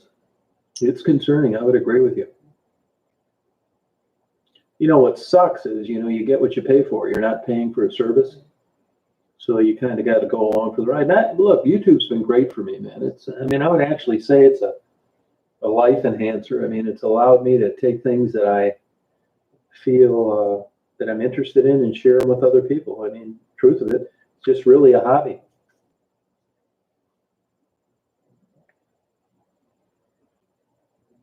Oh yeah, you should do it. I wouldn't wait, Zach. I wouldn't wait, because it takes a long time to get a channel over the hump. You too, Melodic. It takes you got to get lucky. Once you get, you know, that old algorithm to refer one of your videos as a recommended list, then you're on your own. You're doing fine. But it's luck, and really, it's all luck. At least in my case, it was. But I wouldn't wait till some special day to get this going, because this could end any day. Actually, they say that for 100,000 subscribers, you should be able to. You can charge $100 per upload for recommendation. I mean, I'd never do it, but I've read that a few places. Oh yeah, I talk a lot of shit, man. I've been that way my whole life. Yeah, oh, luck, yeah. Well, you know, YouTube, once they recommend, I mean, look, I've said this a million times. If it wasn't for the working girl interviews, Penny and Angel, we wouldn't be talking. Nobody gives two shits about birds or woodpeckers. I mean, people like Daisy, but it's not enough to make a channel fly. But again, I've never really tried to like promote a channel, you know. This is what interests me. This is what I upload. That's it. It's like going down to Detroit. I'm not trying to save the world. Hi, how you doing? Here's $10. If I can help you, let me know. Here's some gifts some people sent. That's it.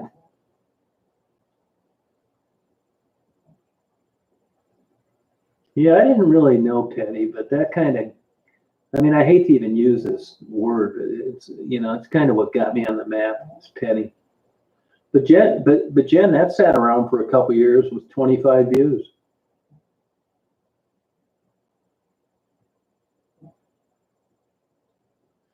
Yeah, and I think in the last couple of months, I probably lost 1,000, 1,500 subscribers. I don't give a shit. I mean, I don't say that because I don't appreciate you guys having an interest in the same thing I do, but it's never really been about that. And the fact of the matter is that I'm sure 99% of my subscribers are interested in the women that I interview. And, you know, that hasn't happened in 2 months. And people are very savvy. I'm not trying to pass old interviews off as new. But after 8 or 9 weeks of no new interviews, you tend to get tired of seeing daisy videos and woodpecker videos and isn't this a big piece of cheese I bought in Pinconning videos. And people, you know, they don't want to get your notifications on stuff that doesn't interest them. So they unsubscribe. I'm fine with it. Oh, okay, so.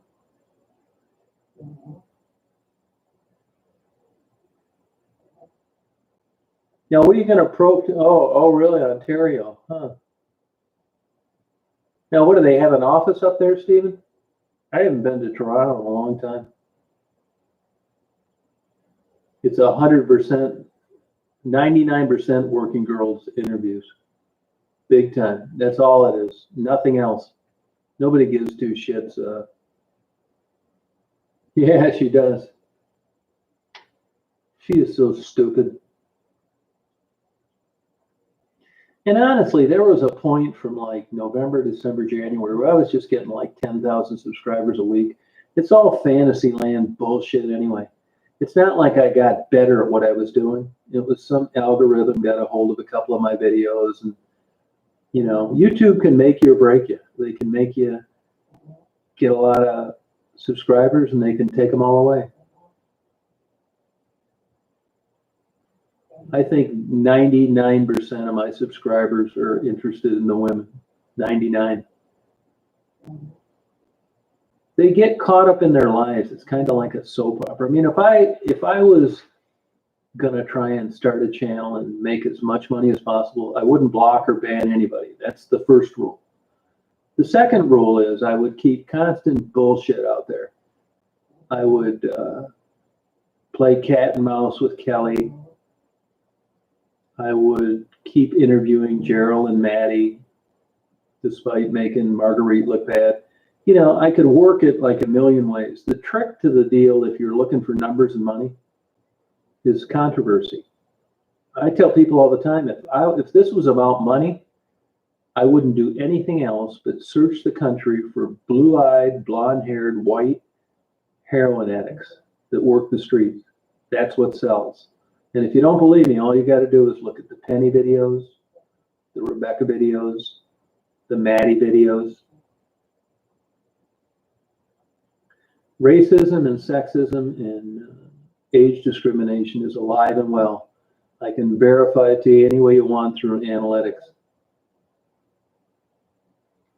And I think, I don't want to really say what hurts me, but I say it in the context that if I was trying to make money and promote a channel, what hurts me is I don't milk it out and make up a bunch of bullshit. If I get tired of someone like Kelly, I quit talking to them. If they're rude to me or trying to sink my ship, forget them. Another thing too is if I was gonna milk a channel and try and make a bunch of money, I would constantly play this violin about getting these girls back on the right track and making them soccer moms living in the suburbs with a husband and a couple kids in Christmas pictures, which is a bunch of bullshit. But that's what I know it sells. And even if I was too stupid to figure it out on my own, YouTube does an excellent job of letting you know the demographics and the analytics with regard to what your content attracts. And they give you suggestions on how to tweak that. I'm not doing it. If I was 20 years old and thought that I could make a living on YouTube, I may not be able to have this kind of liberation. But I'm an older guy fucking around with a hobby, and I'm in a position where I don't need to whore myself out for views, subscriptions, and thumbs up. So for the people that, you know, like what I do and have an interest in it, great, appreciate it, thank you. And for the people that don't, fuck them.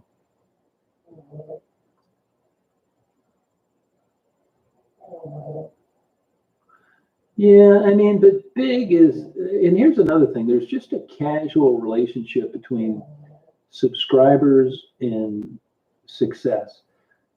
I could have 1 million subscribers and not make a damn dime. I don't make any money at this anyway. But subscribers, they may look impressive. I think it helps you in the sense that when somebody sees a interview with a working girl, they think, wow, 114,000 subscribers. You know, what am I missing? You know, it gives you fake credibility. And it just draws more people. I don't think it means jack shit. But if you were looking at it from a financial perspective, you'd be better off with no subscribers and lots of views. Subscribers don't really do anything for you.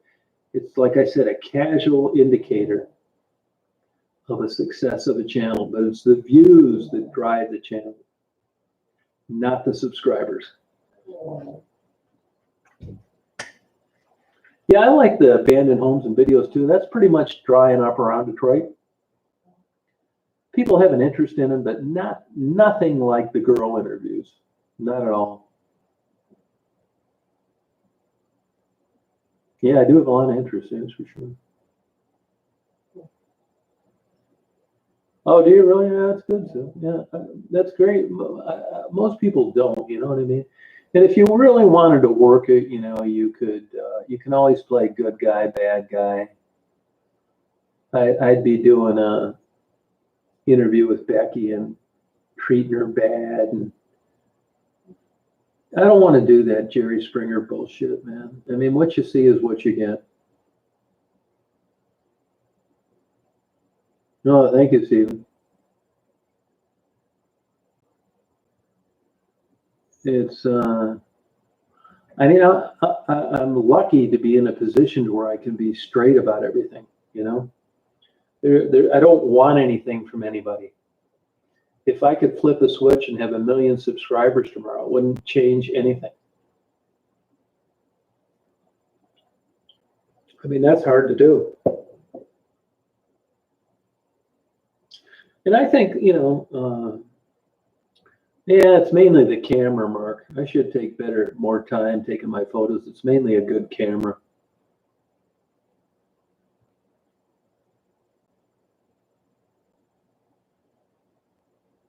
Yeah, no, you know, that's what I try and do. I mean, that's kind of my personality. I'm glad I've been able to do it.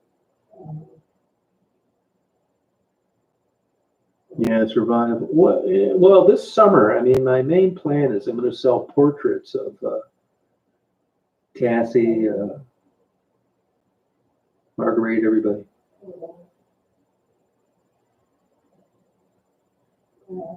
Yeah, right. Yeah, organically. That's exactly it. It's just a hobby.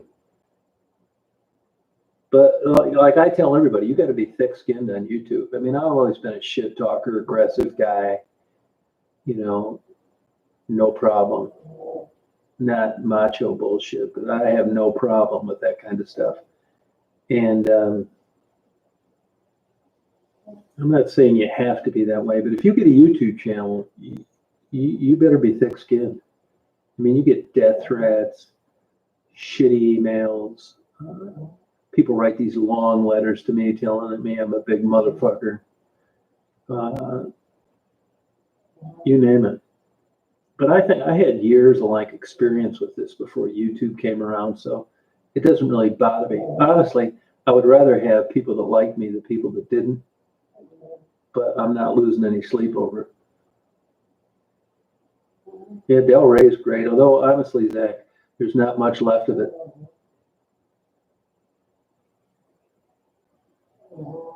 Yeah, I didn't have too many interviews before 2016. I mean, I had been down there a lot.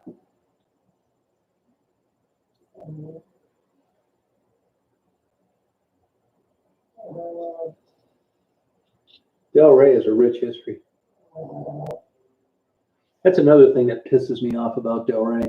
You know, Del Rey has a rich Hungarian history.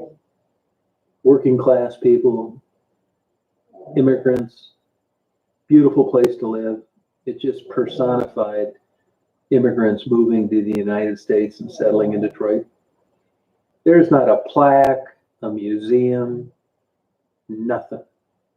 You wouldn't even know if they were there unless you heard it through the grapevine and you did your own research. If that was African Americans or blacks, and that would have happened in Delray, they'd be building a 1,000-foot skyscraper in their honor. It pisses me off so bad. I mean, it's reverse racism.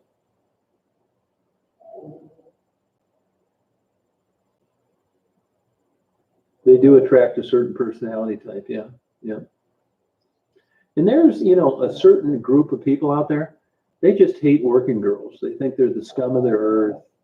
They're all just a bunch of stupid whores, need to pull themselves up by their bootstraps. That's how they talk about these people. You look at that Robin, that kook out in the East Coast, that's all she talked about was like, scum of the earth.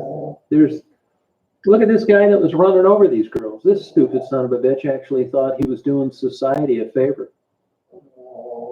I mean, you're that low. You're a working girl addicted to drugs, and some motherfucker comes out of a suburb and runs her over with a car. It doesn't get any lower than that. I mean, I go just as batshit bonkers crazy if I saw someone doing that to an animal, let alone a human being.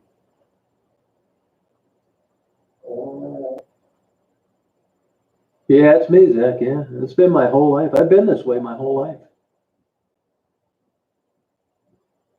Yeah, certain kind of personality. It sure does. Yeah.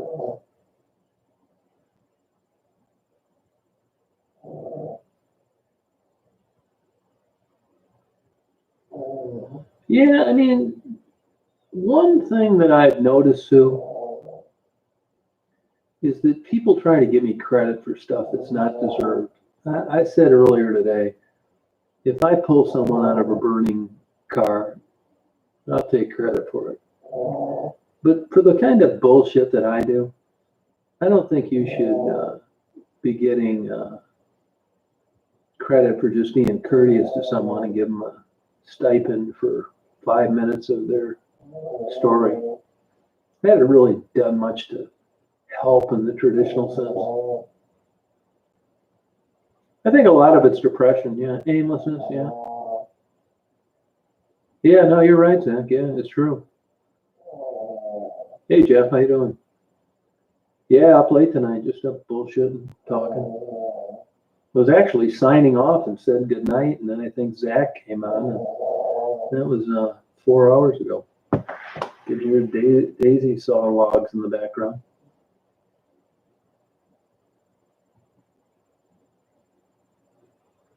Mark, what are you talking about? Who are you talking about?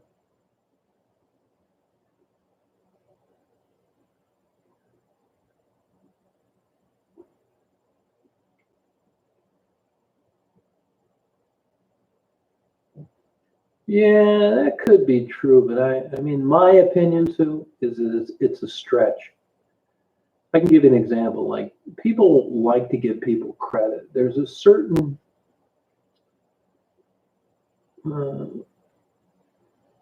psychological occurrence that helps with. I've noticed this in lots of things. People saving people from drowning, that kind of thing. I mean, Dan is an example. Dan seems to have gotten his life on track. All I did was interview Dan, wish him well, and Dan credits me with part of his sobriety, which I don't really agree with. I mean, I barely knew Dan. I interviewed him once. That was it. He kind of got out of there on his own. He's doing well. I'm glad for it, but I don't really feel comfortable taking credit for anything because Dan could just as easily be there now. Oh, the guy that ran over the girls, yeah, isn't that something? I mean, I know it's wrong, but I wish he could get tortured. Yeah, that's it, Jim. See, that's good. I mean, if I came to a fork in the road, and I've had my own mental illness problems, same shit. I mean, I jokingly tell people all the time, I could have been down there with them, except what am I going to sell? The girls have something to sell, the guys don't. But it's a fine line between being there and being someplace else.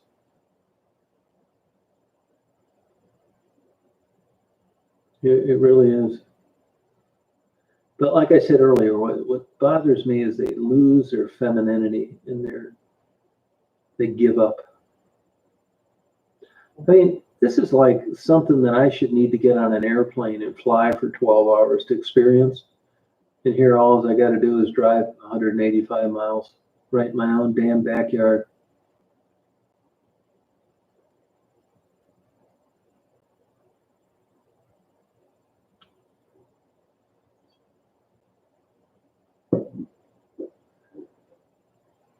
Yeah, I'll tell you, that heroin, though, seems to take the upper hand. I mean, I get criticized from it, and I think an advantage I have is that I'm not a licensed professional. And I know that some of the money that I've given these women, they've used for drugs. I mean, that's the way it is. You're a drug addict. And I just see so many people that want to send money and gifts, and they actually think that, they have good intentions, but they don't really understand everything that's involved in that lifestyle. I mean, I've given people money that were dope sick, and if you understand being dope sick, you'd understand why I gave them the money.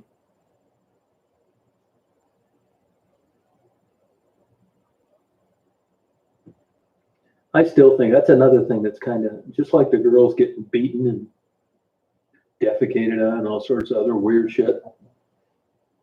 That's one thing you can never get the guys to admit. I'm sure these guys are out there giving blowjobs and God knows what else, but they won't admit to it because you can only shoplift so much and steal so much.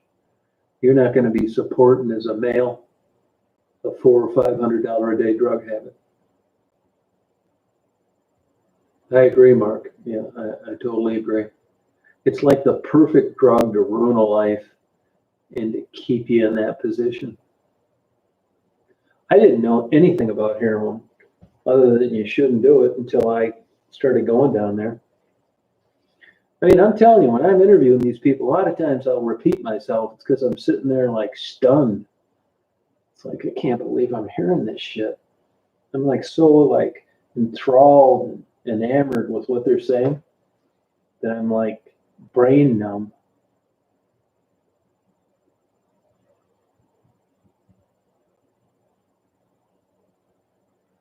Yeah, I think so. Yeah, I think they are. I mean, when you get a drug that can control your behavior and get you to do this crazy shit,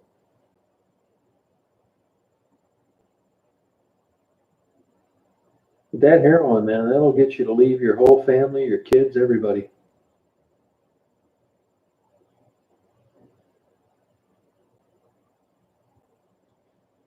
You talking about Gerald, the black guy, freaking Rican?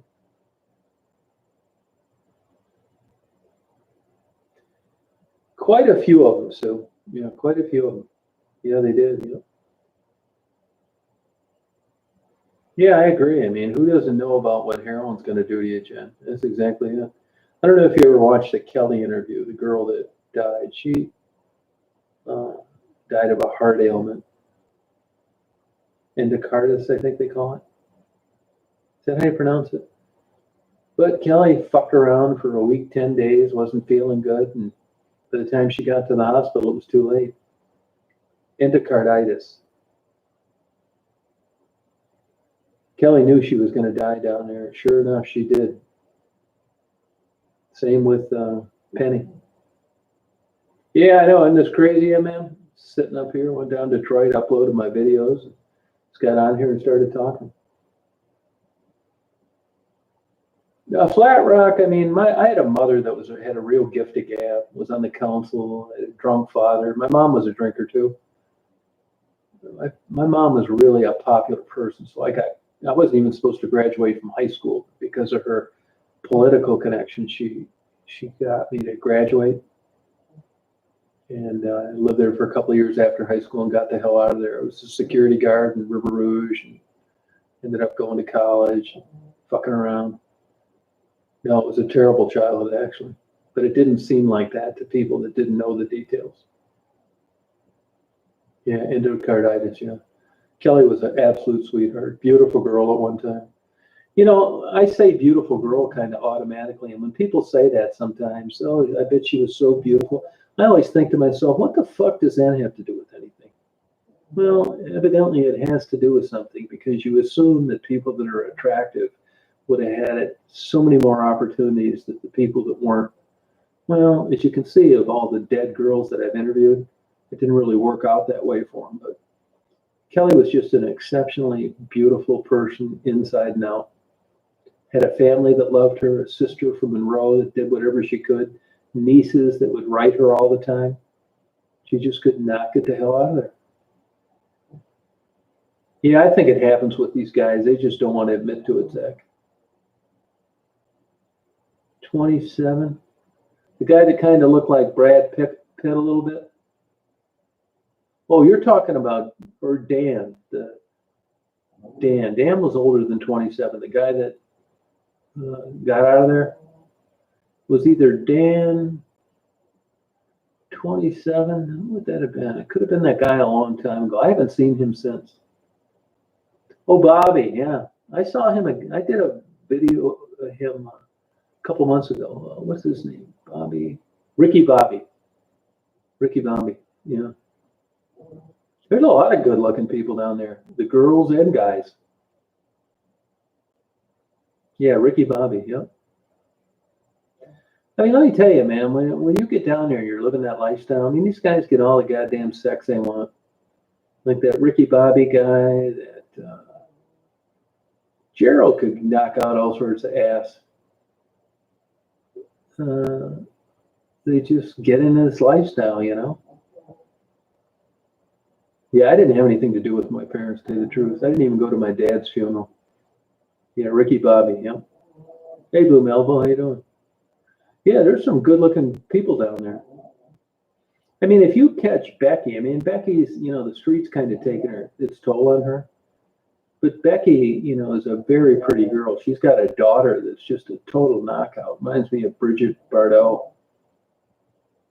Raven has just got fantastic genetics.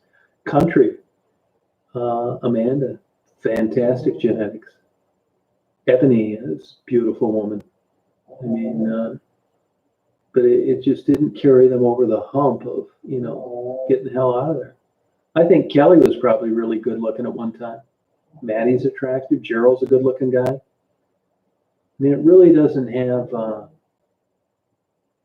doesn't do you much good down there. Ebony's mother's a nurse who's like very classy, well-spoken lady. She's emailed me a couple times.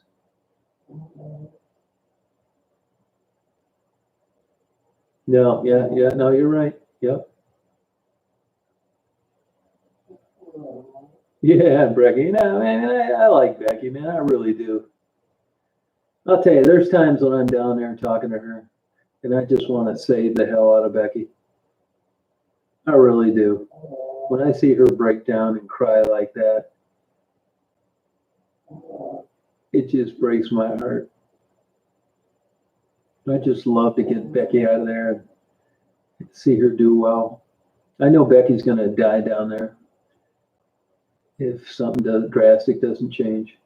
Let me tell you, too, you look at little skinny Becky and Raven. I'm telling you, man, these girls are super tough. I couldn't do it. They sleep in unheated, unlit homes, no bathrooms. Vicky's barbecue sucks. Yeah, I went there. Their ribs are terrible. It's like the lowest grade meat possible. Yeah, Ebony's got a lot of skills, but she's also got like a big time substance abuse issue. One thing I think that attracts me down there is that they're, even though they're working girls and they're drug addicts, they're very honest. Yeah, her hairdo. Yeah, Becky's very fastidious about her hair. I think back sometimes, you know, Becky and I have kind of argued before on camera, and I think it's kind of cute. I mean, I know this sounds crazier than hell to you, but I have felt honored that they've accepted me that way down there, even for the bullshit gifts I give them and the little cash that I give them. It's been very rewarding for me to go and have a breakfast with like Jamie and Ebony. I think Stephanie was murdered last night, actually. I haven't verified that yet. The Indian girl from the UP. They found the body of a Stephanie and Otis last night. But it really means a lot to me that they think I'm a good guy, and that's important to me.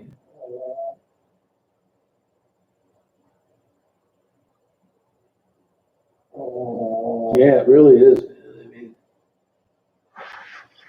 believe me, man, if you told me I could win the Mega Millions or the Powerball or every girl that I've ever interviewed, bring them back and have them doing well, I'd bring them back and have them doing well. I really would. It'd be just so nice to witness. And you know, I'm not like a religious guy, or I never even did stuff like this until I accidentally started interviewing like Penny and Angel, and that was just like accidental. It wasn't like, you know, in the back of my mind, I always thought, wow, I'd really like to talk to these people. It was just shit luck. Yeah, here, Daisy.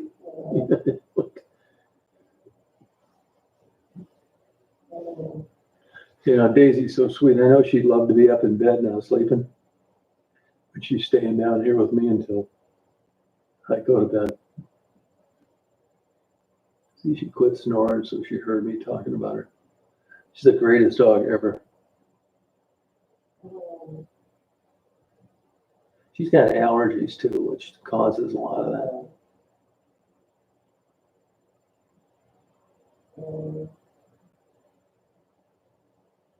No, they don't want it. That's what hurts. Ebony, I think there's a chance. I don't think it's good odds for Raven. And I don't think it's good odds for Bethany. I tell you, I would really be bothered. And now I know how parents feel when they have a kid that just goes astray, that kills himself or gets involved in some bullshit. Because I know that anything I can do is very limited. But if I found out Becky died or something, that would really bother me. It would. Any of them, really, but Becky a lot. No, they can't. Nope. Right. I mean, they're all really nice. Miranda, her sister, I don't know her sister, I never met her, Melinda.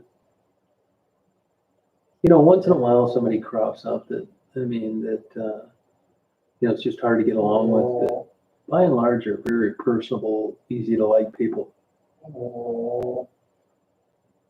Yeah, you know what I mean, Mark? Yeah. I mean, even if Becky does say if she ever had, like, if she could get a lifetime supply of heroin, she wouldn't work the street.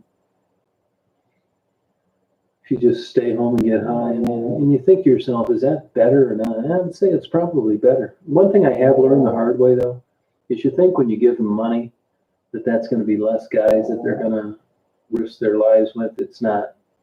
They still do that, and they have your money.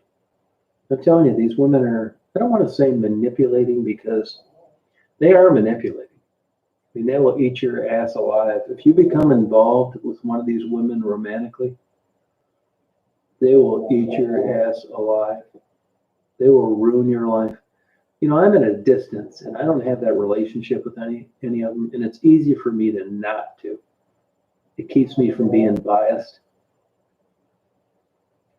But I know guys that have, and they will ruin your life.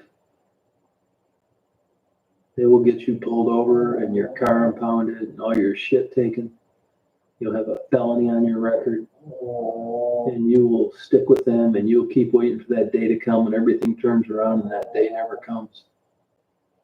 It sucks. That's that damn heroin. It'll take an honest, fun-loving, decent, attractive girl and turn her into the biggest manipulator that ever lived. I've seen it happen.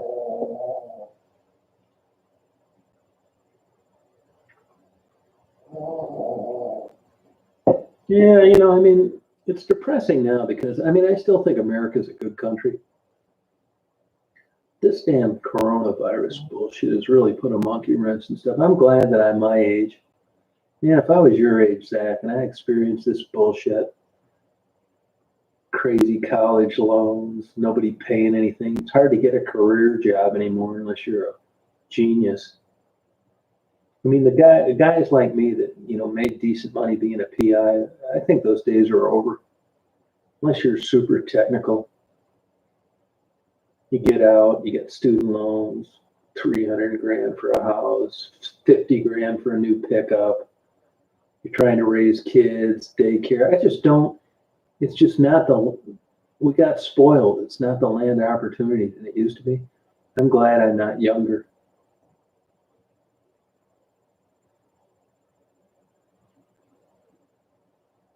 You barely want yourself. That's because you're smart. The standard of the middle class is diminished. Since you could say, well, yeah, that sounds negative. Yeah, it is negative. It sucks. Look at the disproportionate amount of expendable income people have that they need to pay for just get to A to B in their car. Yeah, interest rates are low. I mean, the federal government's smart enough to realize this whole place would go tits up without low interest rates. That goes to show you how good the 70s and 80s were, charging 20% interest rates on credit cards, home loans, because everybody was making good money. I made more 35 years ago than I make now. And that's when a dollar meant something. You got these people out there with, law degrees working at Starbucks. Bunch of bullshit. Good night, Jen.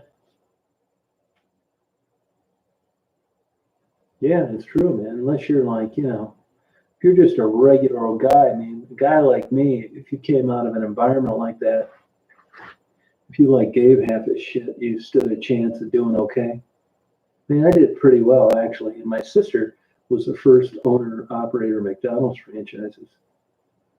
She did well too. But I don't think she could do it again. I don't think I could either. Good night, Sue. So there's a lot of luck involved, Yeah,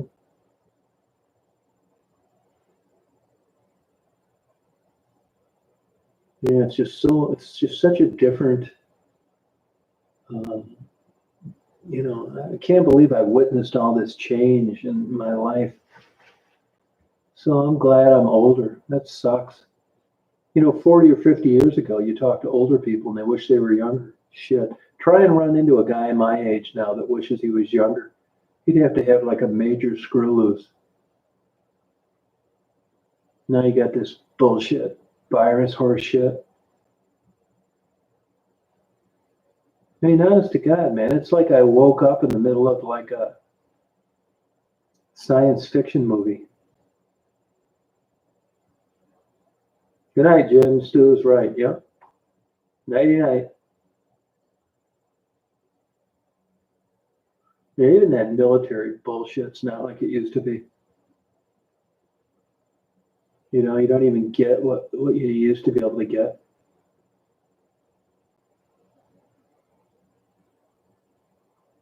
I don't even know. Can a regular guy even get into the goddamn military anymore? Last I knew, you had to be a valedictorian, where before anybody could get in when I came out of high school. You're right, freaking Lincoln. Yeah, it's true. I feel bad. There's still a part of a person. You like to see your, successive generations do well. And I just, unless you come from money or privilege or you're connected, I just don't see how the average Joe is going to make it nowadays. Yeah, Twilight Zone. That's no shit.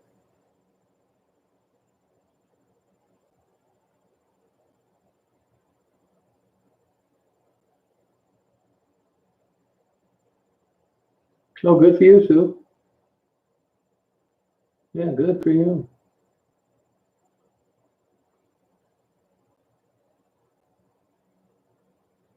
You know, another thing too, like those videos I uploaded, I mean, nothing great, right? But you know, if you got a, if you watch those videos, you'll see like Belle Isle and the people voting. The governor of the state of Michigan didn't want people voting.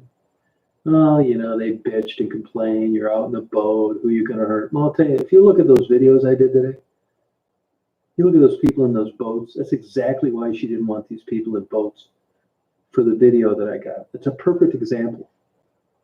Then you go over to Belle Isle where I went. Look at Belle Isle. Social distancing, masks, hand sanitizer, forget it. Now, she's a Democrat, and I hate to say that, but she just launched a task force to try to figure out why the residents of Detroit are, in her opinion, disproportionately getting the virus more than other people. Are you shitting me? Watch my videos. I knew this all along. Belle Isle, the people on the boats, and I'm not even counting party stores today. There's got to be something wrong with you. You've got to have like a really low IQ to not figure out why Detroit's a hotbed of the virus spread. All you got to do is go down there and look around like I did today, that I put on video. It's a no-brainer. Nobody's doing shit.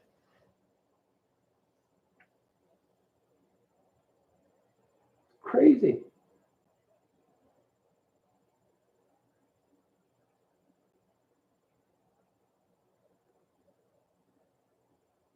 Yeah, I think you got to have like, you can't just be the village idiot like you did when I came out of high school, you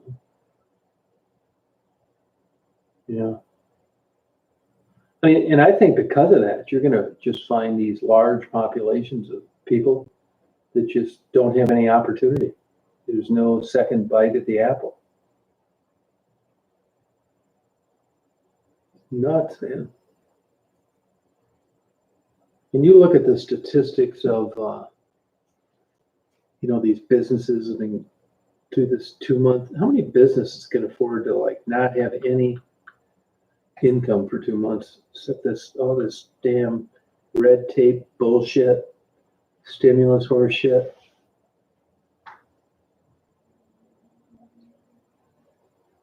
Yeah, I mean, I don't really agree with the lockdown protests. I mean, my opinion is there's nothing good for a politician to lock down anything. It's all bad.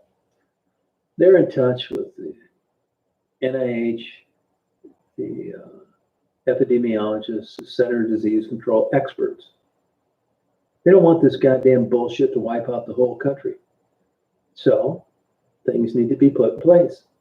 If you looked at my examples of Detroit today, if there weren't so many people that were that stupid, you wouldn't need to do this lockdown stuff. The people, by their own volition, would have enough brains to self-regulate. Now, even though they've lifted some of the restrictions, look at Detroit.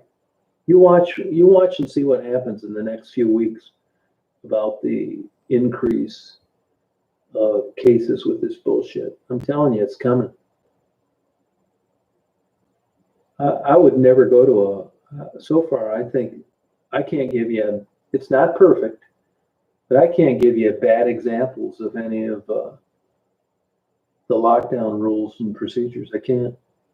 I would never vote for our governor, but I think she's done a good job. I think she's got huge balls. And for a newbie governor to do what she did, I give her a thumbs up.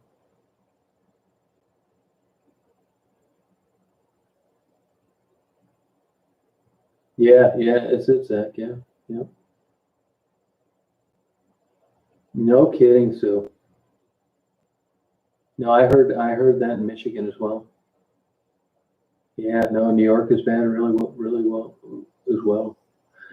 And you know, last I knew, I mean, there's a certain amount of vagueness on what the different modes of contracting this virus are. They're not like 100% in agreement. I mean, just a couple of weeks ago, they're trying to figure out how these emergency room personnel people are giving it to their family. And then they figured out later it was on their shoes. So, I mean, I'm sure there are other ways you can get it that you wouldn't think you could. It's a bitch, man. I mean, this is the real deal. But plenty of people in Detroit and Flint and Saginaw as well, these are places that I'm familiar with. They're treating catching this damn bullshit like a lottery ticket. If I get it, I get it. If I don't, I don't. It's nuts.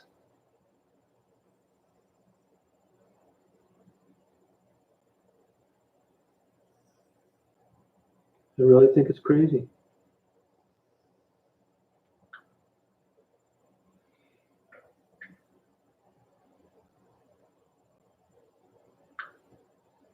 Lady just asked me what a party store is.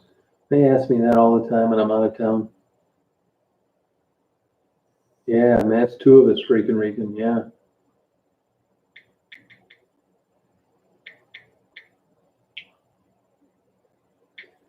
I guess not too many states call it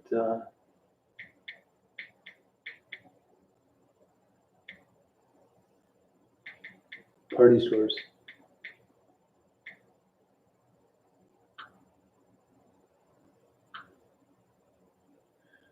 Well, I think I'm going to go to bed, you guys, believe it or not.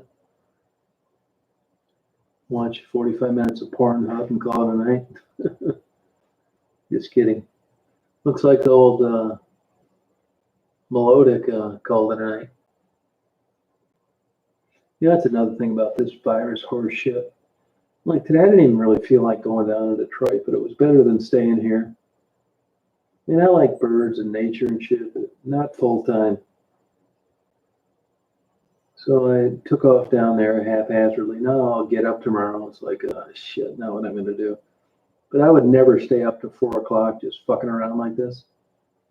But it's like, why not?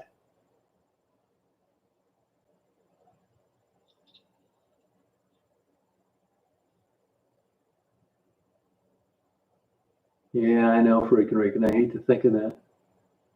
Okay, Sue, yeah, good talking to you. Thank you for being around. Yeah, I'm just kidding, by the way. It probably finished me off. Good night, Cruz. Yeah, thanks for being around. Yeah. That one guy was actually pretty, had some interesting points. What the hell's his name? That guy knew a lot of shit. The bipolar dude. Yeah, no, the other shoe is going to drop. There's some of my craziness. Sometimes I think I just like to go down and figure out where that goddamn virus is. Just lick the top of a desk, get it over with.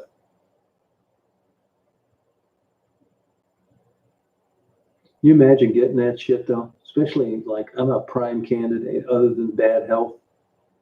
You imagine getting this bullshit. All of a sudden your temperature's up, your breathing's fucked up. Your family practitioner says, Tom, I think we're going to have to admit you. It's like, admit me for what? It's like, well, your lungs are compromised. Yeah, you'd be thinking in the back of your mind, man, this is it. Scary. Yeah, Noah, I like that guy, man. I don't know who that is. It sounded like Tiffany, but I don't think she'd come in here and use fake names like that without telling me. But smart guy. Really knew a lot of shit. Yeah, you know what I mean, Mark? You'd kill me too. Yeah, I mean, I managed to hang in there, but I think what worries me is I think, God, man, I could live like 20 more years. Oh my God. I shouldn't be thinking like that. 20 years going through this bullshit. Look, I went up to Alaska one time and got dropped off for almost 13 weeks. I didn't see anybody the whole time. That was really stupid. I read these books and watched these movies and thought maybe I could just live in the wild. Fuck. I should have just downed a handful of antidepressants before I bought the tickets. That lifestyle sucks. It wasn't for me. I realized I'm a big pussy when it comes to living out in the woods. No Pornhub, no barbecue dinners, just a tent. Walking around like a goddamn frog. It's a big mistake, but I learned a lot myself. That's why I vacillate and staying here, going around down Detroit. Depends what day you get a hold of me. Some days I think it's great here and to visit there, and some days I'd rather be down there and to visit here. But I know if I moved down around Detroit, I would never come up here. I mean, it's nice, but it's not worth driving up here and getting a hotel. You know what I mean?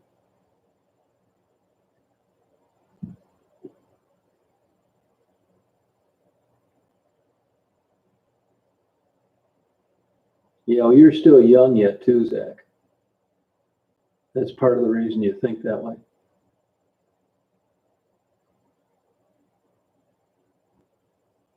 Yeah, isn't that the truth, Mark? You know. All right, you guys have a good night tonight. I'll talk to you tomorrow. I'll get on tomorrow night around 9. I'll probably sleep till around noon tomorrow, 1 o'clock.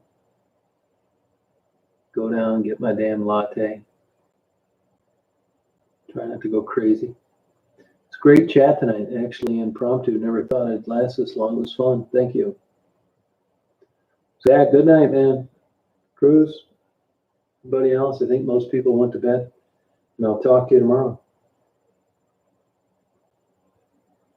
Yeah, I know, Zach. All right, Mark. Yeah, thanks. All right, Boom Elbow. Yep. Good night. Thank you. Goodbye, John. Hey, how you doing? Try and get on tomorrow. I'll be on at 9 o'clock tomorrow. Yeah, it was a great one tonight. Really was. See, that's what I was telling you. Like, you never know how they're going to manifest themselves, and there's no way of changing that. It's like the weather. They either happen or they don't. If you and I come on here tomorrow and start up the same conversation, talking about the same bullshit, it will not work that way. I can't explain it. I don't know why.